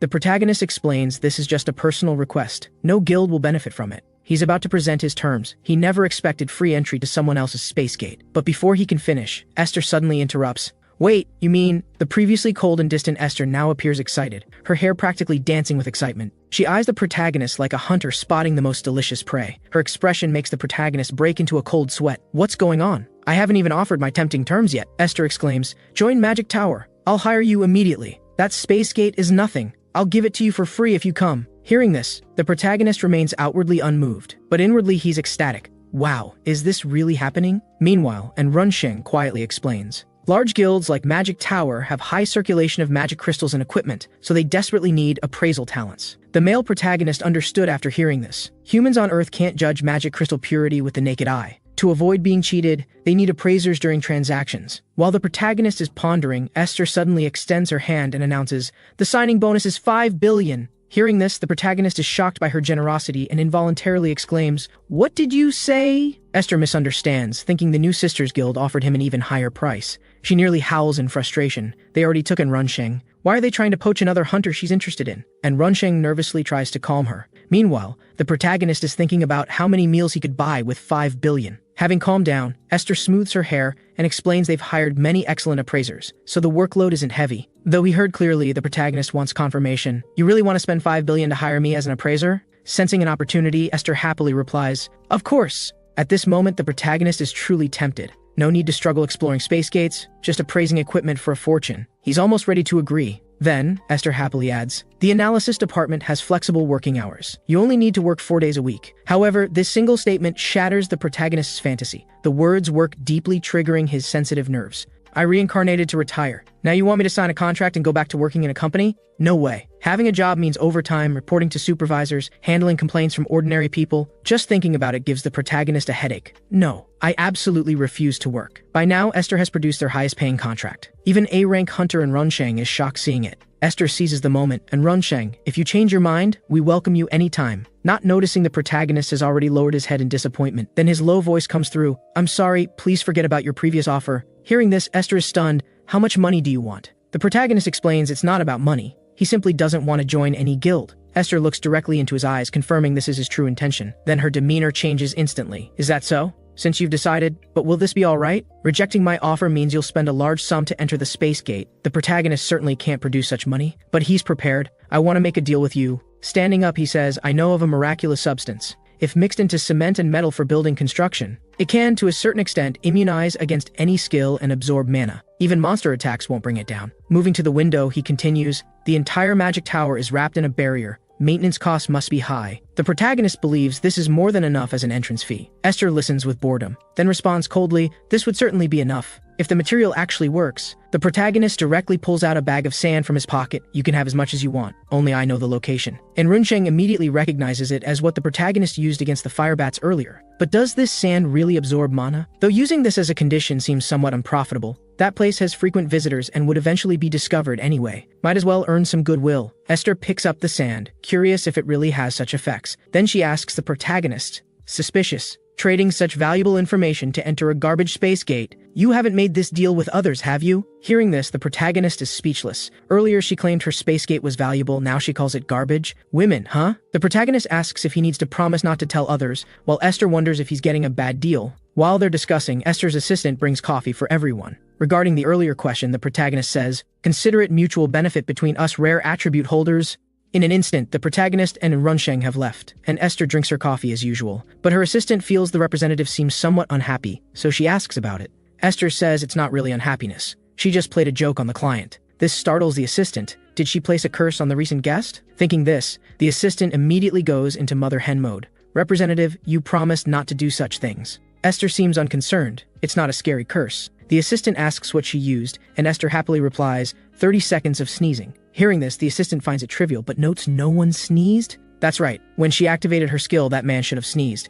But he suddenly looked up at her. In that moment, his eyes were filled with killing intent. Even Esther was frightened. He definitely noticed. Even S-ranks can't escape her curses. Yet this monster appeared from nowhere. While Esther is grumbling, the test results for the protagonist's sand come back. It really has mana absorption properties. The assistants speculate the protagonist wanted to leave a good impression on the representative. But Esther finds this even more terrifying. She then asks for the protagonist's profile. She wants to see what this man is really planning. Scene change to elsewhere. The previously stoic protagonist is now bent over on a street corner, continuously vomiting. Not from the curse, but from the coffee he drank earlier. He had heard it was prepared for important guests, so he drank it without suspicion. Then nearly spat it out immediately, because it tasted exactly like industrial adhesive from Alpha Uri, some special drink for guests. Giving me this stuff. Then their eyes met, and at that moment, Esther used her curse. The protagonist, afraid of revealing his alien identity, wanted to vomit but dared not, while Esther mistook the look in his eyes for killing intent. Little did she know, the protagonist's body is controlled by Little Green through magic. Unless someone's magic is more powerful than this alien's, no method can wrestle control of this body away. Even an S-rank hunter's curse is no exception. Recovered, the protagonist shakily buys mineral water to rinse his mouth, while Run Sheng asks about what he gave Esther. He's never heard of such a substance that can instantly extinguish Firebat's flames while making buildings more durable. The value of such material is obvious, yet the protagonist didn't submit it to the association but gave it to Magic Tower. And Run Sheng suspects the protagonist dislikes the association, but the protagonist says no, he has no feelings toward the association whatsoever. He explains he just wanted to leave a good impression on Esther. This simple statement greatly surprises Run Sheng. He wonders if Esther might be the protagonist's type, but the protagonist states he has no feelings for Esther either. Oh, I see. Having guessed wrong twice, and Run Sheng falls into an awkward situation. Then what are you looking for in that space gate that makes you go to such lengths? The next day, the aching protagonist stretches and wakes up, then immediately checks if the items nearby are dry. These were collected yesterday when he entered the space gate with Run Sheng after dealing with Esther. These are materials needed for making the mana amplifier, fairy-type monster wings. He originally thought they would be difficult to obtain, but thanks to Run Sheng's help, since the hardest material has been acquired, the rest is much easier. The protagonist thinks he has taken another big step toward regaining his former power. But setting that aside, there's something more important now: filling his stomach. However, while pondering what to eat today, he suddenly hears a knock at the door. Confused, he wonders, what's happening? Who's here? Could it be this body's family? If it's someone the original owner knew, that would be troublesome. With trepidation, the protagonist opens the door to find a beautiful woman and two large men. The woman is someone he knows, Xuan Yuyan from the Hunter Association. The protagonist wonders what they want, then learns from Xuan Yuyan. Someone reported him for falsifying his awakening level, and he now needs to go to the Hunter Association for investigation. Hearing this, the protagonist is shocked. What did you say? Meanwhile, the two large men are already cracking their knuckles. If you don't want to be arrested, you'd better cooperate. The protagonist looks at them with cold sweat. Seems he won't be eating that meal after all. Soon they are sitting in a car heading to the association. Xuan Yuyan sits alone in the front seat, scrolling through her phone, while the protagonist is sandwiched between the two large men, afraid to move. Actually, Xuan Yuyan has long suspected the protagonist's rank. After all, how could a mere F rank defeat Fikino SS? As for his talk about luck and such, Xuan Yuyan doesn't believe it at all. However, after checking records, she became more confused. He really is F rank? And he only has one record of entering a space gate. His hunter resume is incredibly simple. An F rank who has only entered one F rank space gate took down a C rank monster in one go? That doesn't sound right. If he really concealed his awakening level, it could be dangerous. Such people are usually up to no good. But Xuan Yuyan lacks the authority to further investigate the protagonist, so she reported it upward. Originally, the matter would have been dropped. Higher-ups didn't take the report seriously, but a few days ago there was an unexpected development. Zheng Shaxing, who left the space gate unconscious, also reported the protagonist. Unlike Xuan Yuyan, who is just a minor civil servant, Zheng Shaxing is a national hero. After receiving the retest notice, Xuan Yuyan had expected the protagonist to resist, yet surprisingly, he came along obediently, and that broken-down old house he lived in certainly doesn't look like where a high-rank hunter would live. Could he be hiding his money somewhere? While Xuan Yuyan is pondering, the protagonist, now in different clothes, suddenly interrupts, asking how much the awakening value retest costs. He can barely afford meals. Xuan Yuyan explains, the test fee is 480,000. However, since this is a retest, if the data doesn't change, it's free. If the data proves falsified, you'll have to pay the test fee plus an additional fine. The protagonist, initially worried about his situation, relaxes after seeing how others are tested. With this kind of equipment, people with respiratory problems can't have their mana measured. The protagonist feels certain, Fortunately, the original body was a smoker with damaged lungs, so the equipment can't detect anything. However, his relief lasts only seconds before Xuan Yuyan mentions they have newer equipment. The association had long discovered the test's reduced accuracy with lung disease patients and issued notices, though the protagonist wouldn't know that. Soon they arrive at high-tech equipment, and Xuan Yuyan reminds the protagonist he has one last chance to correct his level voluntarily. The protagonist hurriedly explains there must be some misunderstanding, but at this point, no matter how he struggles, it's useless. Finally screaming, he's strapped to the cold metal bed. Soon the test results emerge. The protagonist nervously sits on the bed awaiting judgment. Before announcing, Xuan Yuyan kindly reminds him, "You know the punishment for falsifying ranks, right?" The protagonist listens with cold sweat. He doesn't know. Will this body's frightening mana be discovered? How will he explain? Confess he's an alien? More importantly, the 480,000 test fee. How could he possibly afford it? While the protagonist is worrying, Xuan Yuyan has seen the result. Awakening value 14, F rank. You're not suspect after all. Only 2 points higher than last year. That's normal. Xuan Yuyan tells him not to worry. The protagonist is finally relieved about not paying the fine, but he's not happy. So this body really is only F rank? He thought his inability to cast magic was due to lung problems. But actually this body simply has no mana. No wonder in the space gate the golem only attacked and Runsheng without noticing his presence. It never even considered him an intruder. Thinking of this, the protagonist laughs self-mockingly, making Xuan Yuyan wonder if he's mentally unwell. Little does she know the protagonist is fixated on one thought: his reincarnation magic failed, and from now on, he must live on Earth as the weakest mage. The protagonist leaves the association in a daze, but at least his suspicion has been cleared. Xuan Yuyan, responsible for escorting him out, worriedly asks, seeing his state, "Are you sure you don't need to go to the hospital? Low-rank awakened ones often experience side effects after testing. If you're feeling unwell, you should get checked." The protagonist says it's unnecessary and thanks her for her concern, though he's nearly moved to tears. This earthling is actually worried about me. Still, he's curious how she knew he'd be home today. It turns out Xuan Yuyan's skill is tracking. She can locate objects and people in real time. She's explaining how this ability is suitable for tracking criminals when the protagonist suddenly interrupts her. Then they both stare at the ground in shock. Not far away, a figure lies in a pool of blood. It was a civet cat killed by a car. Having recovered, Xuan Yuyan wasn't planning to do anything. She's seen this many times, but the protagonist's reaction shocks her. He directly picks up the civet cat's body. Seeing this, Xuan Yuyan warns him the civet cat has been dead for some time, and handling it directly is unhygienic. Yet the protagonist clutches it firmly. "If it gets dirty, I'll just wash it clean." Then the protagonist stands to bid Xuan Yuyan farewell. She looks at him incredulously, stuttering, "All right, be careful." She assumes the protagonist wants to give the civet cat a proper burial, never expecting he had such a kind side. Watching him leave, this moment leaves an indelible impression of this man. Little does she know, out of her sight, the protagonist is nearly dizzy with happiness. It's like manna from heaven. What an excellent biological specimen I've found. On the protagonist's planet, there are two types of golems, one assembled from rocks and metals as weapons, the other made from animal corpses, organic golems. In simple terms, the protagonist has obtained an experimental subject, so the protagonist returns home and begins experimenting, but somehow the compounding isn't going smoothly. After all, he lacks proper tools. Temperature, humidity, and concentration are all difficult to control. While the protagonist is troubled, his phone suddenly rings. He impatiently picks up to see who's calling at 10 p.m. He regrets his earlier carelessness.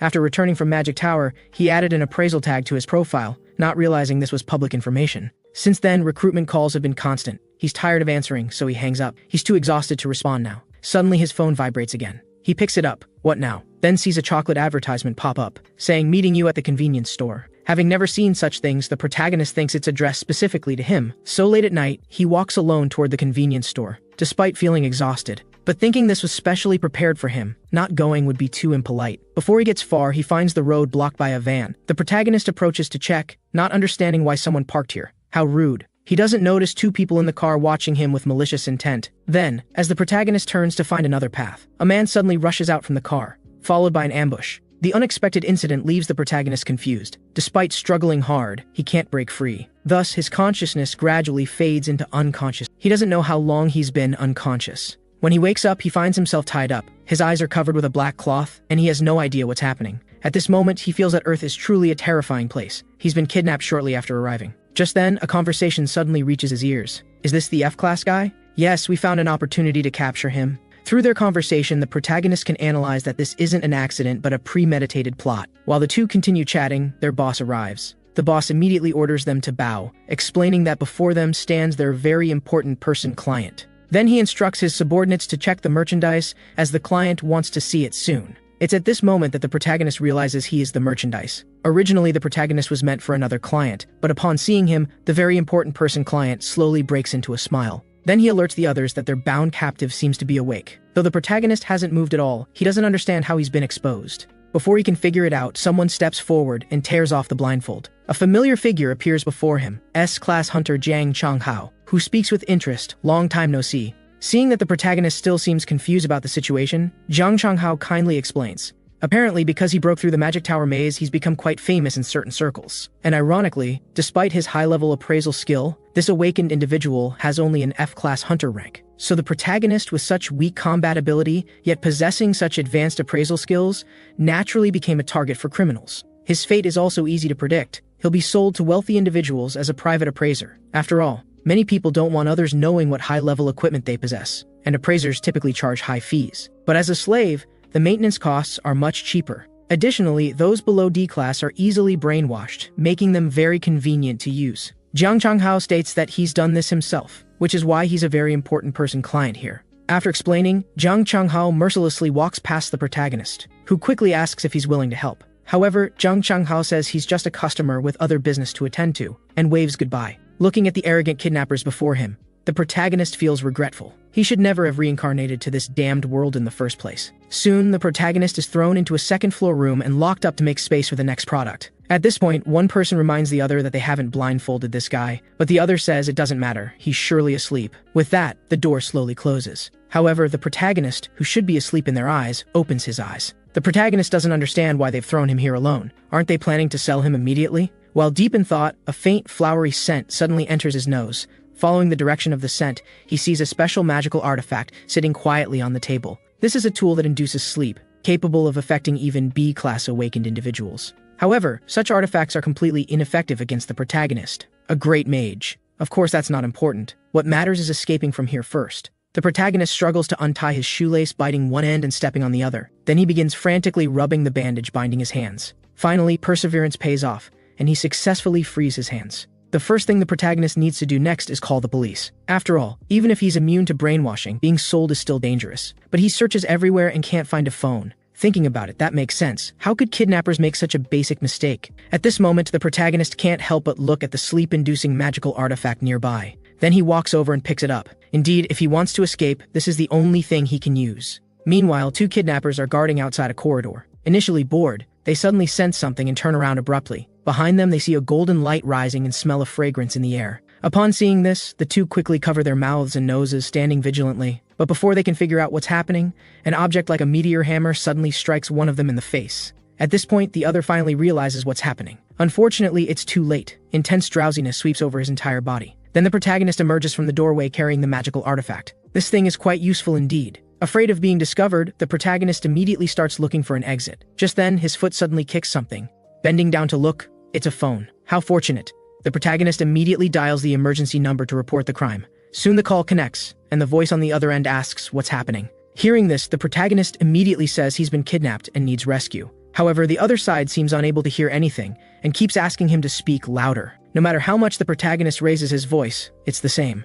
This makes the protagonist wonder if the phone is broken. If the call won't work, then perhaps a text message will? The message sends successfully, but the reply is mechanical. Message received may take some time to arrive. For emergencies, please call 112. Another message yields the same result, making the protagonist uneasy. Did they actually receive his message? To be safe, he sends another message to Enrun Sheng. Then he picks up the magical artifact and begins his escape journey. Currently, two other traffickers are patrolling this floor, but they suddenly notice something's wrong. Why is there fog ahead? At the same time, a yellow-haired man emerges. Who is this? Do they have anyone with yellow hair among them? The protagonist won't wait for them to figure it out and once again spins the magical artifact like a meteor hammer. Then he fiercely hurls it at one of them. The next second, that person suffers a direct hit to the face. Truly impressive accuracy. At this point, the other person finally reacts. This guy is the awakened individual they kidnapped. But it's already too late. The protagonist, who retrieved the artifact through its chain, presses it directly against the man's face. Another double kill achievement unlocked. The magical artifact face smash really works well. Next, he needs to quickly find an exit to escape. But it's truly difficult in this building where even the windows are blocked. Just at this moment, the protagonist suddenly startles, because he feels a massive magical power coming from behind him. This feeling is that of a space gate. Thinking that space gates are usually located on mountains or in open outdoor spaces, the protagonist decides to use it as a landmark to escape. But before he can act, a group of people appears behind him. It seems his escape has been discovered. The protagonist hurriedly runs down the stairs to the floor below. Unfortunately, at this critical moment, his leg suddenly begins to spasm painfully. This causes the protagonist to break out in a cold sweat. Damn, he hasn't even started running yet. And in this brief moment, the people behind have already caught up. They angrily point at the protagonist. A mere F-class daring to run away is truly seeking death. However, when they clearly see what's in the protagonist's hand, they all display terrified expressions. They quickly hold their breath, while the protagonist says it's too late to notice now. With that, he once again throws the magical artifact like a meteor hammer. But this time, the protagonist miscalculated. One of them is of a higher rank and catches the flying artifact with one hand. Then he rushes toward the protagonist and uses his other hand to violently pin him against the wall. At this point, he no longer cares about regulations against damaging merchandise. He's going to teach the protagonist a lesson. Who would have thought that the protagonist would grab the man's arm, then deliver a knee strike directly to his chin, causing him to immediately roll his eyes upward. Then he falls straight backward onto the ground. Looking at the knocked out guy and the others who were put to sleep, the protagonist can't help but sigh, this is fucking exhausting. After resting for a while, the protagonist picks up the magical artifact from the ground, only to discover a problematic situation. The artifact has exhausted its magical power. If he gets caught again, he'll be in trouble. Just then, the protagonist suddenly notices a door behind him, with that massive magical power emanating from beyond it. Behind this door is a space gate. It must be the exit. The protagonist, who finally saw hope, threw away the useless magic props and walked towards the door tremblingly. Fortunately, the door isn't locked. With an excited heart, he pushes it open. However, the scene before him leaves him stunned. He sees Zhang Changhao and a group of people appear before his eyes. What's going on? How is the space gate indoors? And Zhang Changhao is here too, this is bad. Seeing the merchandise escaping, the boss is very angry and scolds his subordinates for their management. The scolded subordinate questions the protagonist, how did you get here? What did you do to the people upstairs? Did one person take down that many? Are you perhaps falsely reporting your rank? Seeing they haven't discovered he used the artifact and knocked those people out, the protagonist was originally planning to bluff his way to escape. Unfortunately, with Zhang Changhao present, his method is destined to fail.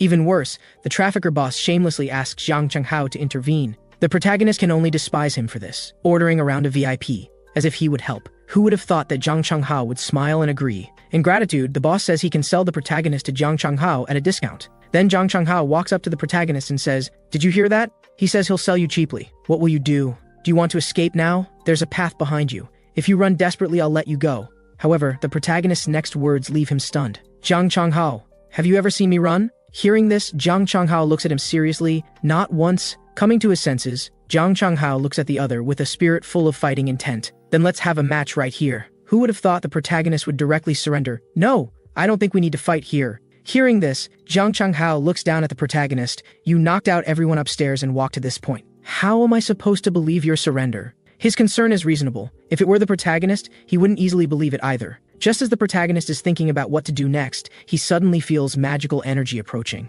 He and Zhang Changhao simultaneously turn to look to the side. They see a man walking out of a spatial passage. At first, the protagonist thought it was a space gate. But upon reflection, it's not a space gate but a magical passage, a spatial movement skill. The newcomer steps forward to greet their boss. At this moment, Zhang Changhao steps forward and asks, "Is this the transporter?" The boss proudly introduces him to Zhang Changhao. He possesses a spatial movement skill that can transport people, a rare sorcerer. Hearing this, Zhang Changhao smiles.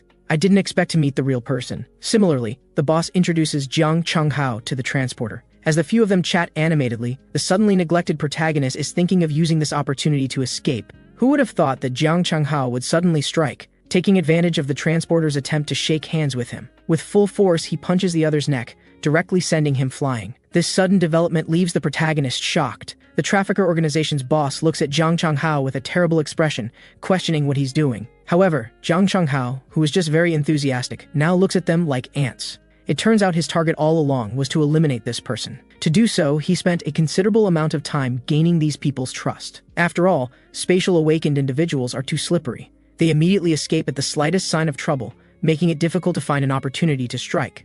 As the saying goes, a counselor enters the game with his own body, and he can win half the battle. In this game, Zhang Changhao has won. The protagonist watches this scene with a puzzled expression, not understanding what's happening. In fact, Zhang Changhao doesn't care whether these people engage in smuggling or illegally occupy space gates. But transporting awakened individuals overseas is another matter entirely. Realizing the seriousness of the situation, a subordinate reminds the boss to quickly escape through the space gate. However, what responds to him is Zhang Changhao's merciless punch. The protagonist calmly watches from the side. Indeed, no one can stand against this guy. An S-class isn't for nothing. Initially, the Hunter Association's rank system only went from F to A. But suddenly one day, hunters with terrifying powers far exceeding A-class appeared one after another. This type of extraordinary rank was finally designated as S-class. Without a doubt, they are at the top of Earth's food chain. In the blink of an eye, only the boss of the trafficking organization remains conscious. He trembles and begs Jiang Changhao to spare him. However, Jiang Changhao is no saint. How could he agree to such an absurd request? Listening to the screams from beside him, the protagonist once again realizes that he indeed shouldn't have provoked this guy. Just then, both the protagonist and Jiang Changhao suddenly startle, because police sirens sound from outside. Police? Jiang Changhao looks at the protagonist in panic. You called the police? The protagonist suddenly remembers doing so and nods in admission. Hearing this, Jiang Changhao looks at him in disbelief, as if seeing something incredible. You called the police for something in society? The protagonist is completely baffled by the problem. Soon, Jiang Changhao calms down. He explains that he's only here to prevent these people from selling awakened individuals abroad, warning the protagonist not to associate him with this organization. Hearing this, the protagonist says this is the police's job. Hearing the word police, Jiang Changhao is very dissatisfied. You don't know how slow these guys usually are. Normally, even if you report to the police, it would take at least a few days to locate the place. I don't know why they're so quick this time. With this, Jiang Changhao thought the protagonist had done something in advance. Although he's curious, now isn't the time for more words. He pats the protagonist's shoulder, then turns and leaves without looking back. Seeing this, the protagonist is alarmed and asks him to wait. But Jiang Changhao seems to hear nothing. The protagonist curses inwardly, damn it. How am I supposed to explain all this to the police by myself? Soon, a large number of police rush in. Then they treat the protagonist as the prime suspect, immediately restraining him. They warn the protagonist not to use his abilities and demand to know where the hostages are. Although the protagonist explains that he's the one who reported the crime, they don't believe him at all. The protagonist is speechless about this. Is it really okay to treat a kind alien like this? At this critical moment, an angelic voice suddenly reaches the protagonist's ears. Wait, a breathless Miss Xuan Yuyan runs in. Looking at the detained protagonist, Xuan Yuyan steps forward to testify.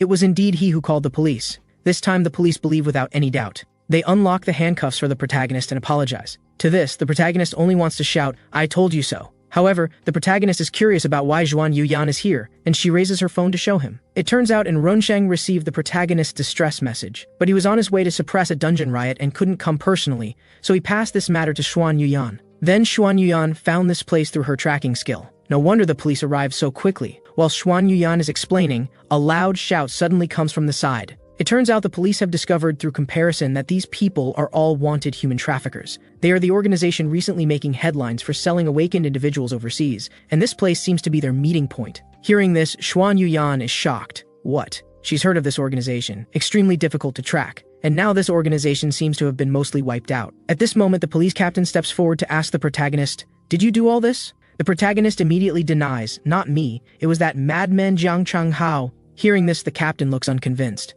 What about all those people lying up there? Weren't they also your doing? The protagonist breaks out in a cold sweat. Those were mine. The captain asks the protagonist to explain clearly. With no choice, the protagonist can only tell the truth. He speaks with a cold arrogance. Actually, I did all this to protect myself. At this point, another police officer picks up the magical artifact that the protagonist discarded and asks if it belongs to him. Meanwhile, Xuan Yuyan falls into deep thought. Come to think of it, this guy wasn't tied up, and he appeared in the boss's room. Plus, he was the one who reported the crime. Looking at his body with no injuries whatsoever, and his transcendent attitude despite almost being sold overseas, Xuan Yuyan can't help but become suspicious. Was he really kidnapped? Could it be that all of this was within his plan from the beginning?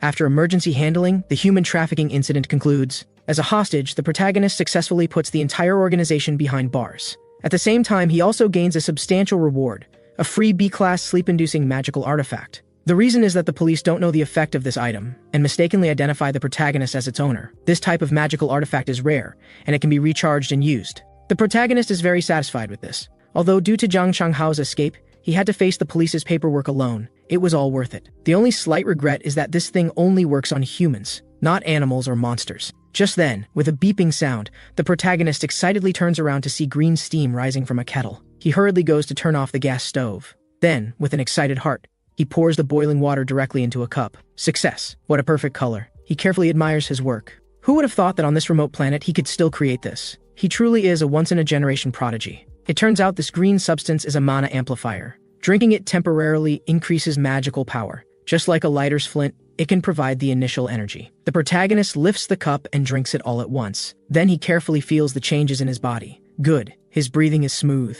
Although this potion's effect only lasts for 5 minutes, it's enough to complete one spell. Then the protagonist uses his first magic since arriving on Earth. First, he heals the leg ailment in his right leg. Then he casts a spell to maintain physical health and suppress aging. As the magic ends, the protagonist excitedly jumps around. Indeed, there's no pain at all now, but he can't be too happy yet, because he's just confirmed one thing. This body's mana capacity is truly terrible. Using just one low-level spell has depleted all the mana. This body's mana conversion efficiency is too low, and he can't frequently use amplifiers. But looking on the bright side, at least it worked this time, right? When things go well, spirits are high. He should eat something to celebrate. The protagonist is about to check what's left in the refrigerator when suddenly there's a knock at the door. Initially, he thought it might be Xuan Yuyan again. Who would have thought that upon opening the door, it's an elderly man? Through the original body's memories, the protagonist recalls, this is the landlord. He quickly greets the old man. The old man first apologizes for the intrusion, then asks the protagonist cordially, are you also not paying the rent this month? It turns out the original tenant hasn't paid rent for over 3 months, owing a total of 1.35 million.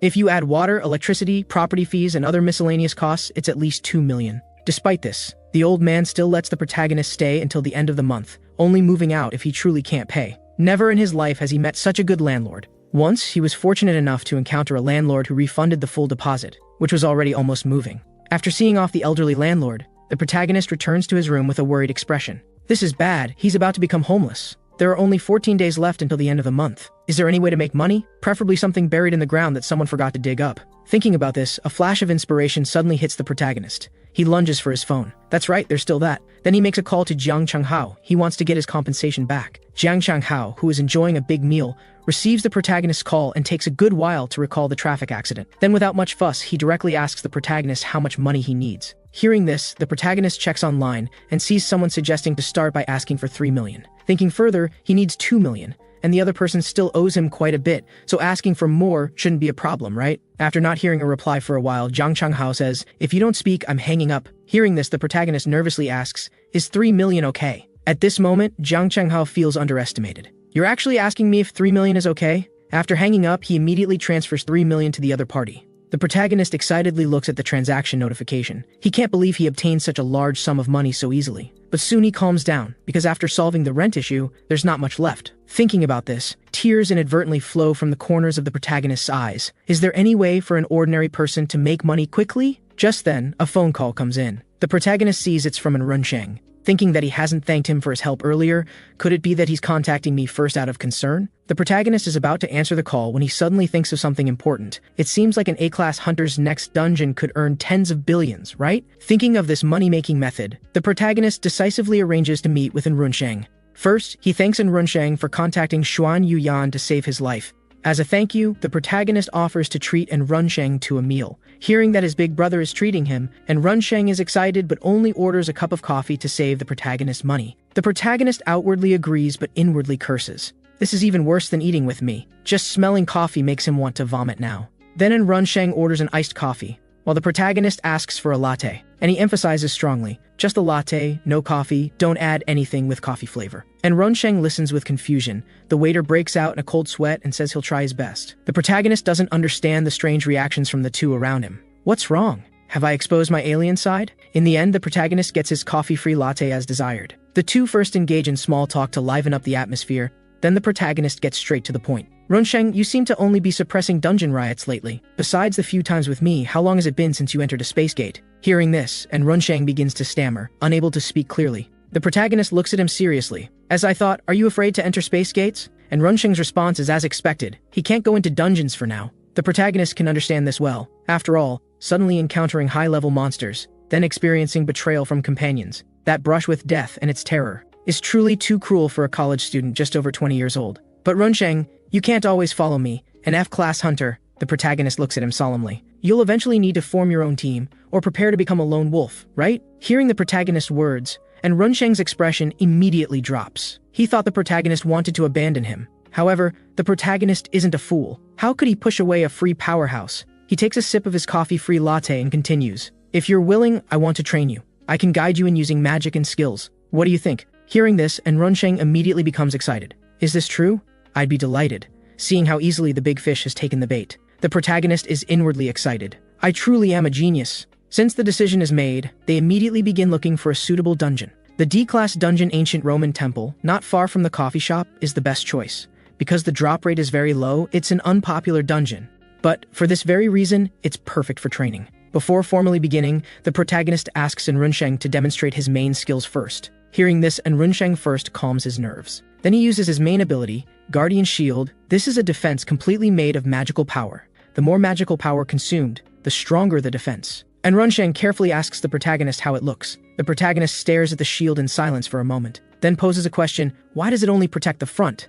Enrunsheng doesn't understand why he's asking this. Because this skill has been like this since I awakened. The protagonist understands now. The other is like a monkey using a tool for the first time. He knows nothing. So he decides to start teaching from skill understanding, beginning with this shield. This skill is meant to protect the entire body, not just block from the front. However, Enrunsheng simply cannot understand. Although his shield can grow larger, he cannot change its shape. The protagonist is nearly angered to death and inwardly curses, "You idiot." Then he asks Enrunsheng to try again, and guides him to use his chest as the central part of the skill, expanding spherical magical power like a crystal ball. Enrunsheng tries this method but still fails. Yet the protagonist pats his shoulder and encourages him to continue. He reminds him to firmly remember the image he wants in his mind. Seeing the protagonist's serious expression, Enrunsheng regains his spirit. Thus, through repeated difficult attempts, Enrunsheng finally successfully releases a spherical shield. Having achieved success for the first time, he is very excited. However, he only moves one step, and the shield shatters with a crash. At this, Enrunsheng instantly becomes dejected, but the protagonist says it's fine.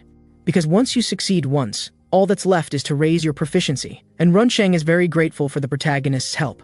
"I never thought my skill could be used this way." The protagonist tells him that skills can change according to the user's ideas. The practitioner's thoughts have a great influence on magical power. So those with a slightly vain and arrogant heart have a higher chance of becoming great mages. Just like me, this genius. Just as the protagonist's little vanity is exploding, Enrunsheng suddenly asks what training they should do next. The protagonist says they'll now proceed with practical combat training. Only by frequently using skills against monsters can proficiency be rapidly improved. And so, Enrunsheng begins solo farming small monsters. In battle after battle, his spherical shield becomes increasingly proficient, finally reaching a level where it doesn't shatter even when moving. Meanwhile, the protagonist cheers from the side. "Good, well done," as expected of an A-class possessing overwhelming combat power.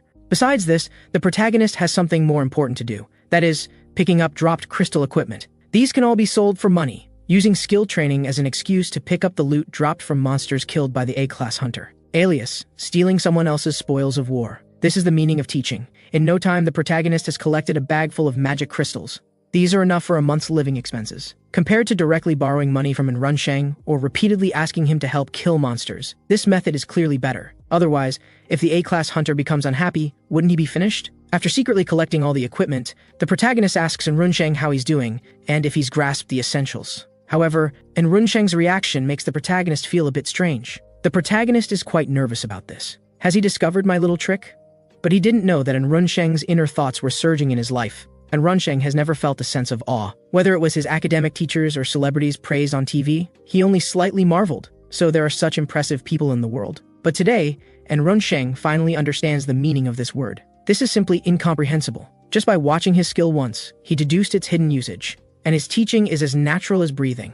He's never even heard of the ability to discover others' hidden skills. Yet the other isn't an analysis-type awakened individual. If he closes his eyes, he can still see someone calmly taking out the heart of an A-class golem. So all of this is due to the other's keen eye and rich knowledge. Big Brother is truly not an ordinary person. At this moment, Enrunsheng's heart is filled with awe. Just as Enrunsheng is in shock, the protagonist's voice suddenly reaches his ears. "Runsheng, what's wrong? Are you starting to grasp the trick now?" At this moment, Enrunsheng feels very embarrassed. Faced with his brother's careful teaching, he hasn't even mastered one skill well. Then he bows to the protagonist and apologizes. "I'm sorry, Big Brother. I'll practice to perfection as soon as possible." He expected the protagonist to be disappointed, but who would have thought the protagonist would calmly say, "Runsheng, don't rush. If you can't do it today, you can continue tomorrow or the day after. After all, I'm just F-class, I have plenty of time." At this moment, the protagonist's figure in Enrunsheng's eyes is so tall. When he lost confidence, not only did the other unhesitatingly impart experience, but he even fears burdening him, telling such an obvious lie.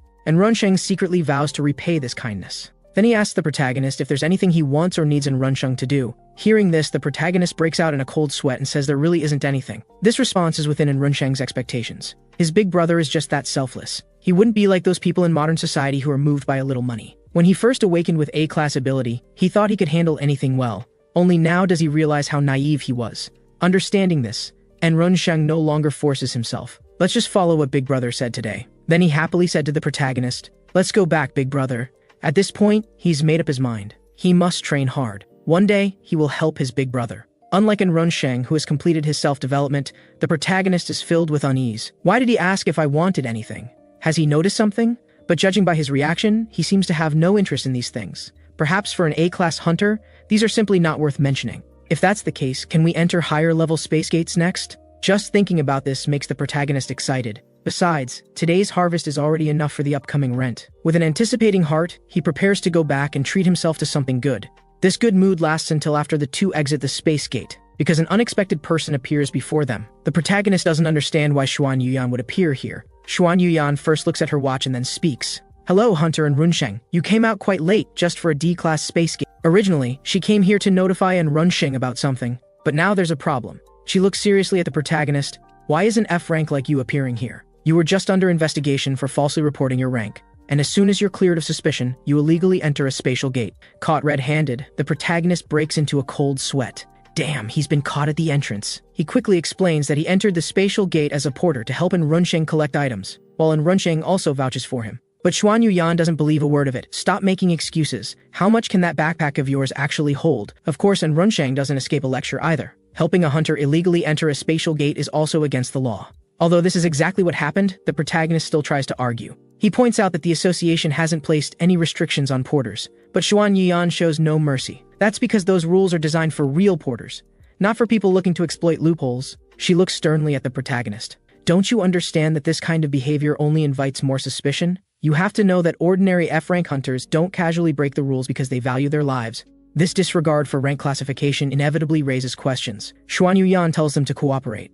The protagonist reluctantly agrees, while in Runsheng, who had just sworn to become stronger alongside him, nearly bursts into tears. All along, Xuan Yuyan has been too lenient with the protagonist, making him almost forget that. This girl before him is B rank, capable of tearing a lion apart with her bare hands, so angering her would do no one any good. In the end, Xuan Yuyan only warns them, then asks in Runsheng to come with her. She has notifications about changes to the instance area he's responsible for suppressing. And so in Runsheng tearfully waves goodbye to the protagonist. Watching their retreating figures, the protagonist realizes that his money-making scheme probably won't work anymore. But it's not a big problem. He already has a plan B prepared. Just as the protagonist turns away, Xuan Yuyan secretly glances back. What a mysterious man. The next morning, the first thing the protagonist does is lie in bed scrolling through his phone. Collecting hunter information through his phone has become a habit. This time, he receives useful news. An item has finally been analyzed. This bracelet, called the Twin Guardian Angel, was first discovered in that X-rank instance. The protagonist has been keeping it, originally intending to compensate Zheng Shaxing for it. But after all this time, the other party probably doesn't need it anymore. Today, the protagonist puts it on for the first time. It fits perfectly around his wrist. The reason he's wearing it is because today's experiment is somewhat dangerous. The protagonist arrives alone at a spatial gate, never having thought he'd be so nervous without a bodyguard, even though this is the lowest F-rank gate. Spatial gates are generally divided into two types, red and blue. This is a blue type, where no boss exists. Small monsters continuously appear in the vast area, and once a certain number are eliminated, the gate closes. Even the protagonist can freely enter and exit here. It's a good practice ground. Today, he's here to farm monsters. Although Xuan Yuyan's warning has stopped his quick money-making method, it doesn't matter. Killing these F-rank creatures can still earn him some living expenses. The protagonist enters the spatial gate and finds himself under blue skies with endless grasslands stretching before him. Not far away from him, a group of monsters were eating grass quietly. They are natives here called malfunctioning goats. They're named this way because the sounds they make resemble broken violins. Despite their gentle appearance, they're among the most dangerous F-rank monsters, making them quite valuable. With this in mind, the protagonist opens a bottle of magic power amplifier and drinks it in one gulp. He immediately feels the familiar power spreading throughout his body. The powerful magical energy surrounding him inevitably attracts the monster's attention. But it's too late for them because the protagonist's casting speed is faster than anyone else's. He extends his index finger, forming a small flame at the tip. The flame shoots out like a bullet, growing larger and eventually becoming a scorching fireball. The protagonist calmly watches this scene. Turn to ash, monster. As his words fall, the fireball gets closer to its target, appearing as if it really could burn the creature to death. However, just as the fireball makes contact with the target, it abruptly vanishes into thin air. This outcome completely surprises the protagonist, leaving him momentarily unsure how to react. A wisp of black smoke slowly rose from the forehead of the goat that was attacked for no reason. This makes it furious. Its veins bulge and white smoke pours from its nostrils. With a clearly life-or-death stance, it charges directly at the protagonist. Seeing this, the protagonist is almost scared to death. A shriek escapes his mouth. He runs while complaining, "Damn it, I knew this would happen. F-rank magic power really is useless." He runs while looking back. terrified the creature might catch up at any moment. Somehow this thing is running incredibly fast. Fortunately, he manages to escape through the spatial gate just before being caught. Having successfully escaped, the protagonist looks back breathlessly. Good thing the monster didn't follow him out. He pants heavily. This body is in worse condition than he imagined. Just this short run nearly killed him from exhaustion. Just as the protagonist recovers, a voice reaches his ears. He turns around to find a strange man looking at him excitedly. "Bro, it's really you. Long time no see." The protagonist is confused. This seems to be his first time meeting this guy. The man grabs his hand familiarly and explains that they once took the hunter qualification exam together. Although the protagonist has no recollection as they converse, more and more fragments appear in his mind. This indicates that the man was indeed someone the original body's owner knew. He decides not to speak but to observe the situation first. The other party kept talking a lot, with no intention of stopping. This makes the protagonist feel irritated. Doesn't this guy realize he's talking to an alien in human skin? Finally, the man says that meeting like this is fate and invites the protagonist to join his team. They happen to be short one person today. He points in a direction, indicating his teammates. Where he's pointing, there are 3 fully armed hunters. Among them, the one with the strongest magic power carrying an axe is the team leader, a D-rank hunter. The young man asks the protagonist what he thinks. If he agrees, they can enter the instance immediately. For a weak hunter, there's no more effective strategy than group hunting. However, the protagonist chooses to decline because he's already used up today's magic power amplifier. Surprisingly, even after honestly saying his magic power is depleted, the other person shows no hesitation. "That's fine. We're not looking for someone to hunt anyway." It turns out they need a porter to help collect items, and they're offering a high daily wage. Hearing that he only needs to carry things to earn money, the protagonist immediately becomes excited. He thinks this proposal is good. He can join a regular hunter team and observe how they hunt. But he fails to notice the sinister, cunning expression on the man's face. The protagonist ultimately accepts the proposal and follows them back into the instance. Then he spends 3 interesting hours watching the battle from the sidelines. The small team coordinates well, with each person playing an important role in their position. Simple, comfortable, and safe, like skilled primitive humans hunting a mammoth. After the hunt, the team leader takes the package from the protagonist. He generously praises him for doing a good job, much better than their previous irresponsible porter. He then counts out a stack of bills and counts them in front of the male protagonist. Then handed them to the protagonist. The protagonist feels somewhat embarrassed. It seems too much for a porter. The leader laughs heartily, saying, "You deserve it." He then asks if the protagonist is free tomorrow, as finding a new porter would be troublesome. He invites the protagonist to continue joining them, but while saying this, his gaze fixes firmly on the twin guardian angel bracelet on the protagonist's wrist. New to Earth, the protagonist hasn't yet learned the principle of not flaunting wealth. He remains completely unaware that his golden bracelet has caught the attention of several scoundrels. In the hunter world, there are occasionally those who abandon hunting dangerous monsters, and instead target rookie hunters who aren't familiar with instances, and spend large sums on protective equipment.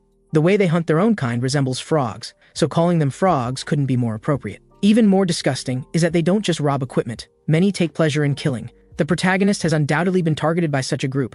Time quickly moves to the next day. The protagonist arrives at the agreed-upon location. His feelings are complicated. Whenever he sees the man claiming to be his friend, he always remembers something. "Oh, you're here early," says the familiar face from yesterday. The protagonist asks if today's payment will be the same as yesterday's. "Of course, I specifically exchanged for brand new bills," the leader replies enthusiastically. With hopeful expectations, the protagonist enters a new F-rank instance with them. And that's when he witnesses the ugliness of human nature. After resolving the monsters and exhausting the protagonist's usefulness, these people stop pretending. The leader smashes a bottle against the back of the protagonist's head. This sudden blow instantly brings the protagonist to his knees.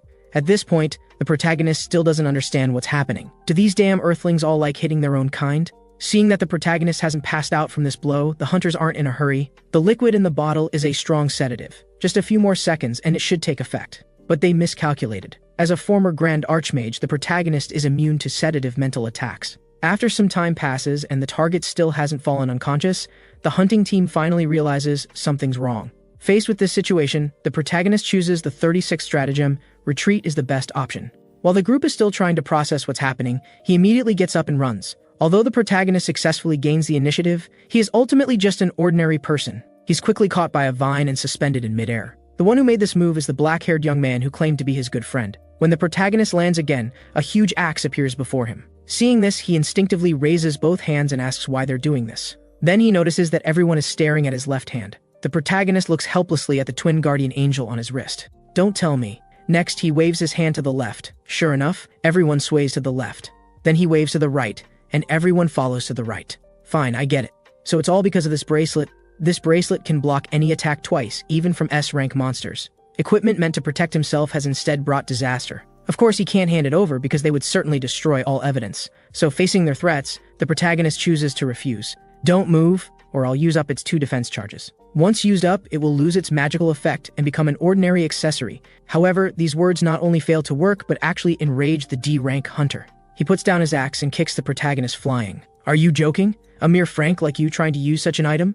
The sharp sound of fists hitting facial bones echoes through the cave. With each blow, he curses. Hey, use it, you bastard. Use it. Your death comes as soon as you use up the equipment's charges. What follows is a merciless beating. If this continues, the protagonist will certainly be beaten to death. With no choice, he shouts loudly, "Wait! I'll give you the equipment. Just stop!" Hearing this, the D-rank hunter grins. That's more like it. Violence really is the most effective solution to problems. The protagonist raises his trembling hand. Is this the reality for F-rank hunters? How pitiful to have no power. His hand touches the bracelet. Just turning this over will end everything, possibly including his life. Just as he's about to give up struggling, suddenly footsteps echo from a distance. Who could be barging in at this time? The hunting team looks back, and they break into a cold sweat because the person who appears next is beyond everyone's expectations. The protagonist is equally shocked. Why is he here? The person who suddenly appears is none other than A-rank hunter and Runsheng. He's stunned by the scene before him. It turns out that before entering the instance, the protagonist had contacted Runsheng for help with his skills and asked him to wait at the instance entrance. Upon receiving the message, Runsheng was extremely excited. He had thought he was no longer valuable, but was surprised that the big brother still valued him as before. He understands his position clearly. He's the big brother's ticket into high-rank instances. Since they were caught last time, he thought the big brother wouldn't look for him again. Unexpectedly, the big brother was still willing to spare precious time to guide him on skills. Indeed, the big brother is his destined benefactor. As thanks, he specifically bought a coffee for the big brother. Then Runsheng waited at the instance entrance, but after half a day, the protagonist still hadn't come out. This made Runsheng feel something was wrong. A mere F-rank instance shouldn't take this much time. Could it be that an abnormal mutation occurred, suddenly raising the instance level? Although such situations rarely happen, to be safe, he decided to go in and check. He banished the negative emotions in his heart and carefully walked through the door. However, what happened next exceeded his imagination. He saw his respected big brother being bullied by a group of thugs. This scene made Runsheng gasp. The person who always seemed in control now suffered serious injuries with blood flowing freely. Could this be an illusion? But these thoughts could wait. More important than this chaotic scene was, "You're frogs, aren't you?" Within Runsheng's icy voice, violent magical power swirls around his body. Then he walks step by step toward the seemingly strongest guy. He grimly grabs the man's skull. The next moment, he violently throws him away. Although Runsheng has never hit anyone in his life, for an A-rank hunter dealing with a team whose highest rank is D, the only concern is controlling his strength, to avoid killing them with a single blow. Soon, Runsheng resolves all combat, but his feelings are now mixed. No matter how you look at it, these guys were too weak. Just as he's puzzled, the protagonist's voice reaches his ears. "Runsheng, thank you. If not for you, I would have been finished. Big brother?" And Runsheng turns back in surprise to see the protagonist walking toward him, battered but intact. Despite the bloody face, the protagonist's voice remains as calm as ever. "Did you come in looking for me?" And Runsheng replies, "Yes." However, the protagonist's next words stun him. "I'm sorry. Weren't you scared entering the instance alone? Thanks for your trouble." At this moment, Runsheng suddenly realizes he hasn't entered an instance alone for a very long time. Usually, just hearing the word instance terrifies him. But this time, his mind filled with concerns about the big brother potentially trapped in a mutated instance, he rushed in without thinking. Could all this have been part of the big brother's plan? At this point, the protagonist says they should leave the instance and report these guys as soon as they get out. Only now does Runsheng notice something odd, even when attacked by hunters. The big brother never showed any surprise from beginning to end, as if everything was expected. Everything seems to have been arranged in advance. But he doesn't voice his doubts because the big brother has no reason to deliberately set up such things. Just then, the protagonist speaks softly. "Runsheng, if my rank were higher, I'd definitely team up with you. Not only are you strong, but more importantly, you always think about how to save people. I hope you understand, you're an incredible awakened one." These simple words move Runsheng to tears. Thinking carefully, why hasn't he formed a new team and remained stagnant all this time? As a defense-type hunter who failed to protect his teammates, he couldn't communicate with new hunters. Precisely at this moment, something happened that required rescuing a friend in danger. So the big brother deliberately created a situation similar to what happened before, creating a successful experience for him. Thus, Runsheng conquered himself through self-rationalization. Yes, this was all the big brother's plan. The wounds on the big brother's body were self-inflicted for the act. Who would have thought someone could go to such lengths for others? Understanding everything, Runsheng speaks with difficulty. "Big brother, why do you always look after me so much?" Hearing this, the protagonist seems puzzled. "Look after you?" And Runsheng nods affirmatively. "Is that so?" The protagonist stops walking. "Because you're a good person. That's enough. As expected of my big brother." And Runsheng looks at the protagonist with admiration. and so the two step out of the spatial gate together. Finally outside, the protagonist asks Runsheng to report to the police. Then, while Runsheng is making the call, he says, "Sorry, let's start training tomorrow. I need to go home first." Hearing this, Runsheng is shocked. "Home? Shouldn't you go to the hospital first?" But the protagonist waves his hand saying, "No need, I can handle it myself." Without waiting for Runsheng's response, he quickly walks away. And Runsheng watches this scene, wanting to speak but hesitating. What F-rank can heal themselves? Healing potions are expensive. Could it be that he's decided to stop pretending to be Frank in front of me? Meanwhile, the protagonist can only lament his misery. "It hurts so much! My ribs!" For the protagonist, this has been a terrible week. First kidnapped by traffickers, then encountering robbers who tried to steal his items, nearly losing his life. Who knows how many bones were broken, taking several days to finally recover. Just when he thought he could rest for a few days, today he's called in for questioning by the Hunter Association. The protagonist feels increasingly annoyed day by day. But complaints aside, nothing will change. Looking at the glowing bracelet on the table, the culprit behind the recent incident.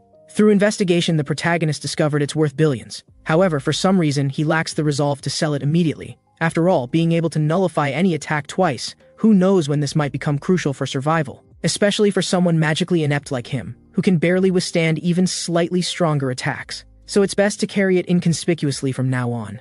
The weather outside is nice, but the protagonist is in a bad mood, because as soon as he steps out, he encounters a sports car frantically honking its horn. The protagonist wonders which madman is causing such a disturbance in broad daylight. When the car window opens, it really is a madman, Jiang Chenghao. He quickly averts his gaze, pretending not to see. Unfortunately, Jiang Chenghao doesn't give him this opportunity. He asks the protagonist where he's going at this hour. Unable to avoid him, the protagonist reluctantly answers, "I'm going to the Hunter Association." "Oh my, it's almost time. I'm busy, so that's that." With that, the protagonist prepares to leave immediately. But a warning comes from behind. "Get in the car." As soon as Jiang Chenghao finishes speaking, the protagonist swiftly sits in the passenger seat. He fastens his seatbelt, desperately trying to hide his nervousness. "I'm a civilized alien, so I decided to follow Jiang Chenghao's suggestion. It's absolutely not because I'm afraid." Speaking of which, why did this guy show up at my doorstep? He carefully considers whether he's done anything wrong. He's kept the secret about Zhang Shaoxing, and didn't mention Jiang Chenghao's name during the kidnapping case. There's no reason for him to be angry. Just as the protagonist is lost in thought, Jiang Chenghao's voice suddenly reaches him. "I heard you were attacked by those frogs?" Is he talking about the robbers? Yes. Though curious how the other party knows, the protagonist answers the question. "I heard you were injured, so I came specifically to check." "The injuries aren't serious, are they?" Hearing this, the protagonist is startled. "Wait, what did you say you came for?" Jiang Chenghao continues turning the steering wheel while saying, "I came to confirm whether you were seriously injured. This was a dangerous accident." The SRank instance, the kidnapping, thinking carefully, "You've hardly had any peaceful days.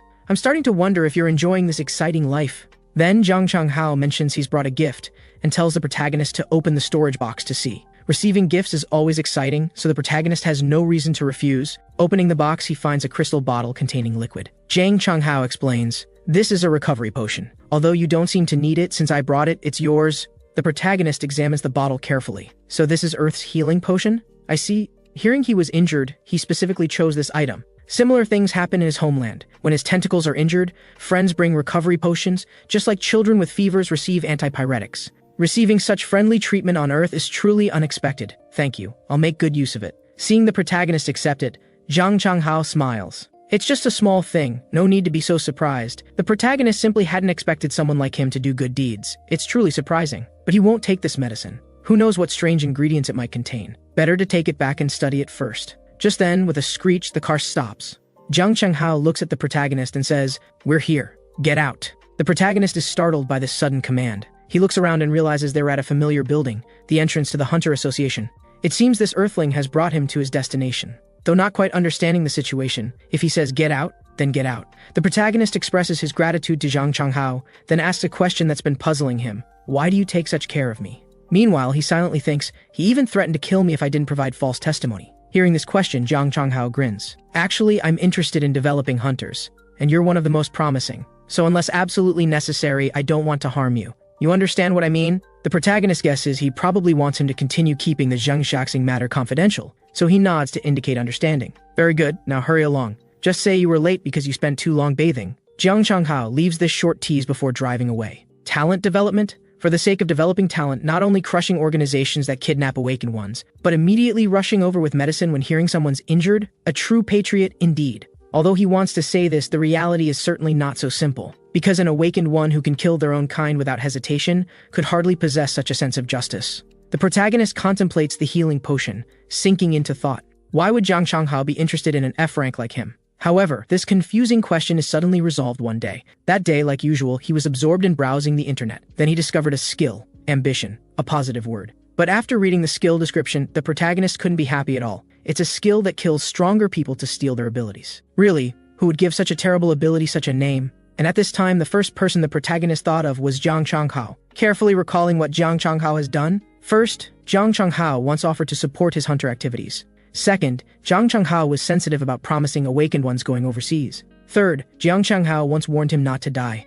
Putting these together, it can't be. Jiang Changhao should just be a pure patriot. But no matter how he thinks about it, being targeted by an S-rank hunter isn't a good sign. So now he has only one choice. He must quickly resolve this garbage F-rank body, whether by transferring to another body or healing his lungs. Thinking of this, the protagonist becomes restless and immediately begins taking action. But research is like this. Expecting ideal results from a single experiment is almost impossible. The protagonist lies exhausted on the ground. Everything seems meaningless. He transmigrated for retirement. So why is he still working after transmigration? Why? Just as the protagonist is losing heart, the buzzing vibration of a phone comes through. He picks it up to see an unfamiliar number starting with 010. Without thinking much, he answers the call. For a long time, there's no sound from the other end. He's about to hang up when a familiar voice comes through the receiver. It's me. Can we meet? An hour later, in a park near the protagonist's home, he sits together with his old acquaintance Xuan Yuyan. Xuan Yuyan speaks first. Sorry for suddenly disturbing you, but I thought it would be better to discuss this face-to-face. The protagonist says it's fine.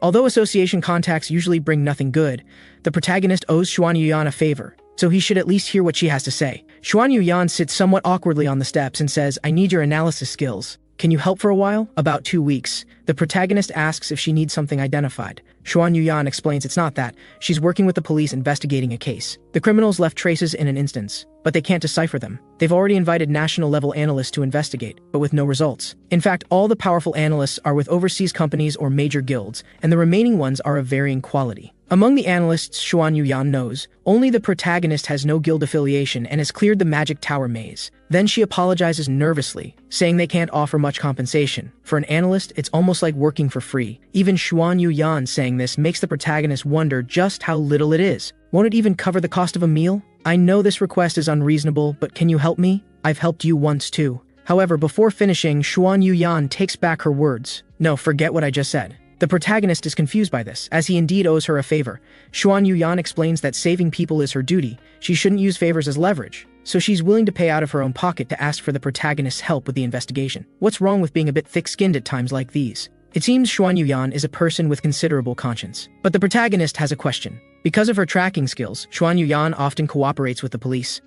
But even so, why is she so enthusiastic about the search? So he asks, if you catch the criminals, will you get a bonus? However, her answer surprises him. No, I won't get any benefit. But shouldn't we always do our best? After all, each case affects someone's life. Xuan Yuyan speaks calmly. These words make the protagonist develop a bit of goodwill toward her. Perhaps because of being exploited by unscrupulous bosses, seeing such a pure and kind creature immediately makes him view her with new respect. But that's a separate matter. At this point, the protagonist coldly says, Xuan Yuyan, you just said you would commission me at your own expense, right? Xuan Yuyan is startled. Ah, yes, then pay the commission fee now. Although he thinks Xuan Yuyan is nice, the protagonist can't accept freeloading. Hearing this, Xuan Yuyan nervously swallows. How much? Scene change. The two arrive at a restaurant. What is he doing? This question has been lingering in Xuan Yuyan's mind since arriving at the restaurant. With his identification skills, he would be welcomed anywhere. The hourly wage of a high-level analyst is a figure ordinary people wouldn't dare to imagine. Originally, Xuan Yuyan was prepared to be rejected when seeking his help. Who would have thought he would suddenly ask if she could pay now, and then only ask her to buy him lunch? Just thinking about how he had seriously said, as long as you buy me lunch for 2 weeks, I'll help with the investigation, makes Xuan Yuyan break into a cold sweat. In the end, because she was too flustered, she absent-mindedly brought him to her regular small restaurant. Is knife-cut noodles really okay? Xuan Yuyan asks nervously. The protagonist happily replies, these taste good. Xuan Yuyan can hardly believe there are awakened ones like this. Once people gain powerful abilities, they usually indulge in luxury. But he continues to live in such a shabby little room. However, Xuan Yuyan doesn't fully trust him. Perhaps he deliberately appears frugal to seem more like an F-rank hunter? For instance, during the kidnapping incident, why didn't he escape outside but instead stayed in the trafficker's boss's room? And why did he sneak into high-rank instances? In fact, there are many suspicious points. Thinking of these, Xuan Yuyan steals a glance at the person across the table with vigilant eyes. Why is everything going so smoothly? Since his identification ability became public, many have extended olive branches to him, but he ignored everything, yet chose to help me. Why? Although the situation is urgent, and she must temporarily seek his help, she absolutely won't let her guard down. Soon the protagonist finishes eating. Although it's deserved payment, having it all go into his own stomach still makes him feel a bit guilty, so he carefully observes the woman opposite. However, when Xuan Yuyan notices the protagonist staring at her, she nervously holds her breath. Meeting his gaze always brings an inexplicable pressure. Miss Xuan Yuyan, let's discuss business. What kind of instance needs investigating? The protagonist asks first. Hearing this, Xuan Yuyan remains silent for a moment, then says, "There are terrorists in the instance." This simple statement startles the protagonist, who inadvertently shouts, "Terrorists!" Xuan Yuyan quickly reminds him to keep his voice down. Then Xuan Yuyan begins to explain. Their methods are quite special. They don't use bombs or similar means for terror attacks, but Xuan Yuyan explains solemnly that someone has been deliberately triggering dungeon outbreaks. A dungeon outbreak refers to monsters escaping from dungeons. The spatial gates connecting to dungeons operate under a rule similar to timed explosives, usually lasting 7 to 10 days, or 3 to 5 days for smaller ones. If a dungeon is left unmanaged, the entrance, the spatial gate, will be destroyed and explode like a supernova, causing the dungeon to disappear, and all the monsters inside will pour out toward the city. This phenomenon is known as a dungeon outbreak, and it became the catalyst for humans to develop and explore dungeon technology. After hearing Xuan Yuyan's explanation, the protagonist frowns, surprised that someone would dare to do something so dangerous. He asks if anyone has actually caused a dungeon outbreak. Xuan Yuyan shakes her head, indicating she doesn't know as they've just begun investigating. But the protagonist has a question. If dungeons disappear after an outbreak, how can they investigate? This question is quickly answered by Xuan Yuyan. That's why she says the perpetrator left traces, because this time the dungeon didn't disappear. Recently, there was a large-scale outbreak of fire element monsters in the suburbs, but after the monsters escaped, the dungeon didn't vanish.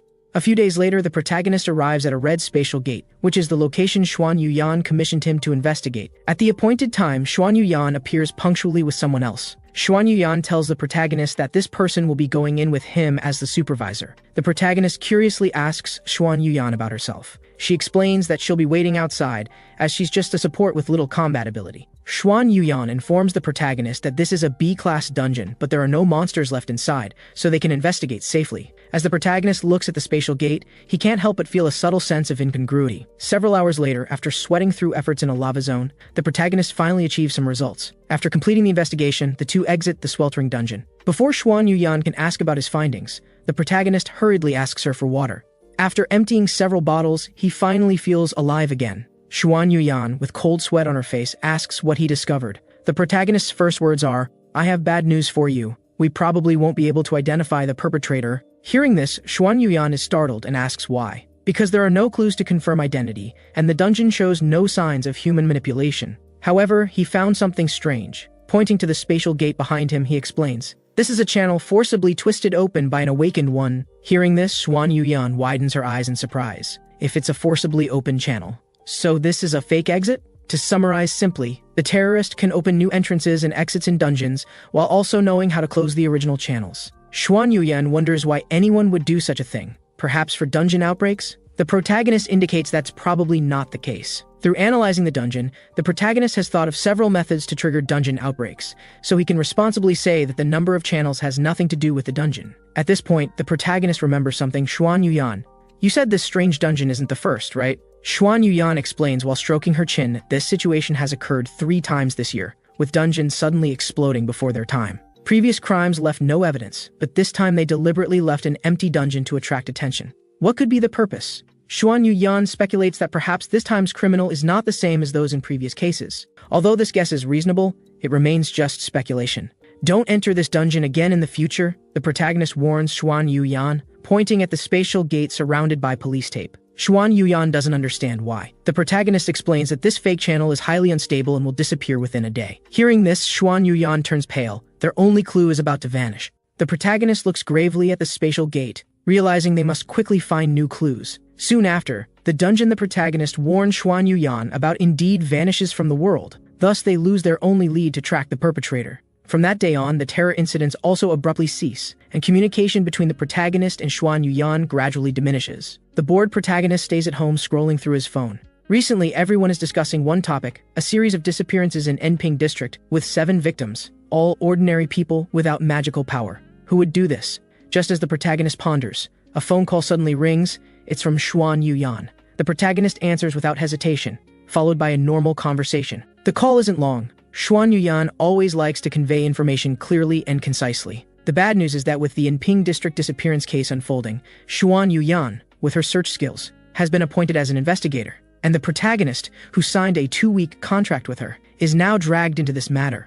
Scene transition. The protagonist successfully meets up with Xuan Yuyan and raises a doubt. If we're searching for missing persons, isn't Miss Xuan Yuyan's ability enough? How can I help? He has reason to suspect she's treating him as free labor. I was just about to tell you. I just used my ability on those missing persons, Xuan Yuyan says seriously. The results were very strange. I couldn't locate the first 2 people at all. When searching for the last person, my skill worked normally, but their location is underground. Hearing this, the protagonist is shocked. What? Could the missing person be buried alive? The serious crime is already apparent. But Xuan Yuyan's confusion doesn't end there. Her ability can only confirm a target's identity. She can track their location even if they're dead. Yet, for the first 2 cases, she couldn't even find coordinates, suggesting someone is deliberately interfering. So Xuan Yuyan suspects this is a trap set by the perpetrator. So you called me here to explore a trap. The protagonist comments accurately. Xuan Yuyan nervously explains, indeed, normally we wouldn't call an appraiser in such situations.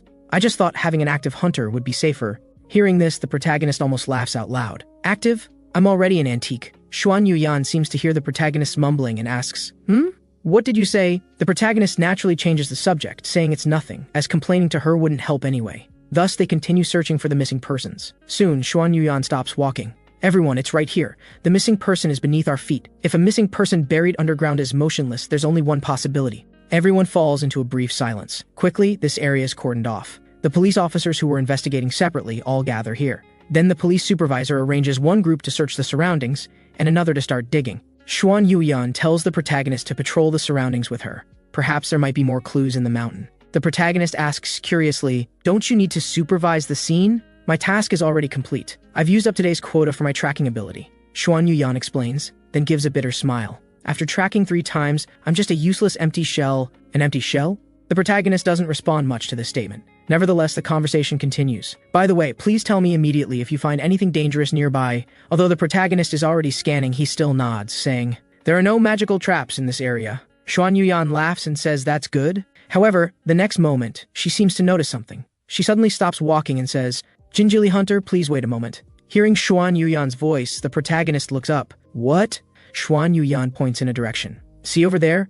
Next to that tree, it looks like someone's standing there. The protagonist's eyesight isn't good, though it's better than when he lived in the deep sea in his previous life, but not by much. He can't see clearly what Xuan Yuyan is pointing at, so he simply scans the magical fluctuations in that area. Then, a human silhouette surrounded by faint magical power appears in his vision. There's an awakened one there, the protagonist explains. Hearing this, Xuan Yuyan is startled. An awakened one? Really? After confirmation, Xuan Yuyan hurriedly runs back to call for help. The protagonist is puzzled about who might be behind that tree. A hiker? Or someone related to this case? Though judging by magical power, they're only E-class, but they seem to be biting something. Just then, Xuan Yuyan returns with others. She points in a direction, saying, right there. The next moment, a change occurs. When the figure swallows whatever is in his mouth, his originally E-class power suddenly surges. Feeling the magical flow from the opposite side, the protagonist suddenly realizes something is wrong. Wait, could this person's target be? He turns abruptly to look aside, then shouts at Xuan Yuyan, move back! He reaches out toward Xuan Yuyan, intending to push her away. But it's too late, the awakened one has already released their ability. Although the protagonist realizes what's happening, his sluggish body can't keep up. So the protagonist simply tells Xuan Yuyan not to panic. Xuan Yuyan asks why. Because we're about to fall. As the protagonist finishes speaking, a strong sense of freefall quickly spreads throughout their bodies. On the spot, a blue portal opens like a beast's huge mouth, instantly swallowing everything at their location. After a long fall, they land in a small lake. The protagonist, who was a marine creature in his previous life, lies expressionlessly on the water's surface, feeling as if his back nearly shattered. Xuan Yuyan can't swim and calls for help. Another police officer who fell with them rushes to rescue her. Soon, Xuan Yuyan is saved from the water, though she seems to have swallowed quite a bit. The officer anxiously calls her name while pressing on her abdomen. Finally, Xuan Yuyan coughs up water. The officer relaxes, turning to ask the protagonist, who has climbed ashore, what happened? Did they fall into a dungeon? Then he receives a confirmation from the protagonist. 3 people are caught in this incident: Xuan Yuyan, a D-class police officer, and the protagonist. Unfortunately, the police chief didn't fall in. At this moment, the blue light pouring from above suddenly disappears. The dungeon entrance has closed. Could it be that terrorist? Now the protagonist finally roughly understands the outline of the Enping district disappearance cases. His head feels chaotic. He needs to calm down first and clarify the current situation. Regrettably, he isn't even given that time. Two heads appear from behind rocks not far from them. Are you hunters? The officer is startled. My God, the missing persons. You're the missing high school students, right? The children run out crying. Yes, we survived. They throw themselves into the officer's arms. You're here to save us, right? Officer, please get us out of here. 6 people were brought here. The others all died. Only we 2 are still alive, the surviving high schoolers say tearfully. The officer is momentarily stunned, then puts on a reliable expression. Don't worry, just wait a moment. He takes out a portable analyzer. The basic information of the dungeon appears. Dungeon name, Istanbul's winter, level, B-class. B-class dungeon, that's quite high level. But the situation isn't too bad, because there's an awakened one here who can fight monsters. The protagonist tells them to calm down, explaining that there aren't many monsters here, and a B-class hunter can clear the dungeon. After speaking, the protagonist walks towards Xuan Yuyan. Miss Xuan Yuyan, let's start hunting. There might be a new exit. However, when he sees her face clearly, the protagonist is suddenly speechless. Finally, he calls out softly, Miss Xuan Yuyan? She seems not to hear the protagonist's words. After a while, she trembles and says, let me out, I can't stay here. Please take me away from here. Communication is completely impossible. She even starts scratching her arms with her fingernails. Her eyes are filled with terror. From childhood, Xuan Yuyan had always lived a very ordinary life, but she was content with it, getting up in the morning for school, helping her parents manage the tea plantation after class. Xuan Yuyan especially loved the emerald tea fields. Her parents didn't want their daughter to do the hard farm work and urged her to go play with friends. However, young Xuan Yuyan said she preferred picking tea leaves. In short, whenever she had time, she diligently helped her parents. It was a peaceful day like any other. But that day, peace was broken. A red spatial gate suddenly appeared, and a monster bird flew out from inside. Xuan Yuyan and her mother were both terrified and trembling. However, faced with the monster rushing towards Xuan Yuyan, her mother didn't hesitate to throw her behind herself. Then the monster bird bit her mother. For his wife, her father rushed up without hesitation. The monster bird, carrying her mother, flew into the shining red channel, and her father, fearlessly gripping the monster's claws, was taken in too. Then the portal, appearing only briefly, closed. That day, dungeon outbreaks occurred simultaneously around the world. From that day on, Xuan Yuyan's life became fragmented. Also on that day, Xuan Yuyan, having lost both parents, awakened as a B-class hunter. However, Xuan Yuyan could never return to that emerald tea plantation. Back to the present, the protagonist gently pats Xuan Yuyan's back. Xuan Yuyan, can you hear me? He originally thought having a B-class hunter would ensure safety, but now things have taken an unexpected turn. The only awakened one capable of fighting monsters here happens to suffer from dungeon panic disorder. Why didn't he realize this earlier? After all, only 7 years have passed since the first dungeon outbreak. During this period, countless lives have been lost. Some people have moved on from the grief of losing loved ones, while others still remain immersed in pain. Looking at Xuan Yuyan's rapid breathing, the protagonist knows that if he can't calm her down, everyone will die. Xuan Yuyan, deep breath, the protagonist says, patting her shoulder. From now on, I'll count to 3, and you'll slowly calm down. 1, 2, 3. Truthfully, this is almost a life-risking act. If Xuan Yuyan feels threatened and strikes back, his body would instantly be decomposed. Fortunately, the worst doesn't happen. After hearing the protagonist count, Xuan Yuyan quickly returns to normal breathing. The protagonist carefully observes her complexion. Though still pale, she can clearly communicate now. If you're calmer now, listen to me. This is a B-class dungeon, but this police officer is only D-class, and I'm F-class, so only you can truly deal with those monsters. The protagonist tells Xuan Yuyan she's their only hope. However, Xuan Yuyan buries her head in her knees, sobbing, No, I can't do it. Why not? You can hunt outside, right? Like the Ficino SS when we first met, the protagonist questions. But Xuan Yuyan says, that was C-class. I've never fought monsters of my own level. Xuan Yuyan asks if the protagonist can help. He tells her to calm down and emphasizes that he's only F-class. But Xuan Yuyan just thinks he's lying. Why are you doing this to me? Help me, please help me. Xuan Yuyan's voice gets increasingly louder. The protagonist is speechless. She thinks I'm faking my level? Even though she was in charge of the test, why won't she believe? You know I can only search. What do you want me to do? Xuan Yuyan cries out, tears silently falling. Regrettably, the protagonist isn't moved at all. Can you really not do anything? If you don't step up, everyone here will die. I really can't do it. Xuan Yuyan wails miserably. However, the protagonist pats her shoulder. Pull yourself together, Xuan Yuyan. Your awakened ability isn't some search power. Your true awakening is wind type, isn't it? On this planet, completely enveloped by atmosphere, what awakened one is as powerful as you? So Xuan Yuyan had been concealing her true attribute all along. She is fundamentally an atmospheric manipulation mage. The protagonist knew this from their first meeting but never mentioned it. Xuan Yuyan looks at the protagonist incredulously and asks, How do you know? Then she explains she hasn't been lying. The protagonist doesn't understand what she means, and then hears Xuan Yuyan say she simply can't use her abilities, her awakened power doesn't work. It turns out that the monster that killed her parents 7 years ago was a wind-controlling creature, and ironically, she awakened with the same ability as the monster. So whenever Xuan Yuyan tries to use her skill, that memory surfaces in her mind, making it impossible for her to use her power. Hearing this, the protagonist is stunned. In his hometown, there were no such cases. Psychological issues preventing magic use? This is completely a beginner's trait. After pondering for a moment, the protagonist softens his tone. Hunter Xuan Yuyan, from my perspective, there's nothing wrong with your body. That is to say, you can use your abilities anytime you make up your mind. You're the strongest hunter of your class and can easily handle the monsters here. Trust me, the protagonist says firmly. However, despite this, Xuan Yuyan still hesitates. Can I really do it? Deep down, she doesn't believe the protagonist at all. If he's not F-class, why is he standing by doing nothing? As the two reach an impasse, a sudden scream is heard. They look toward the sound, only to see a monster flying out from the dark cave. The damp cave, the monster with spread wings. This scene is exactly like the accident 7 years ago. In an instant, Xuan Yuyan recalls the fear of being dominated by monsters.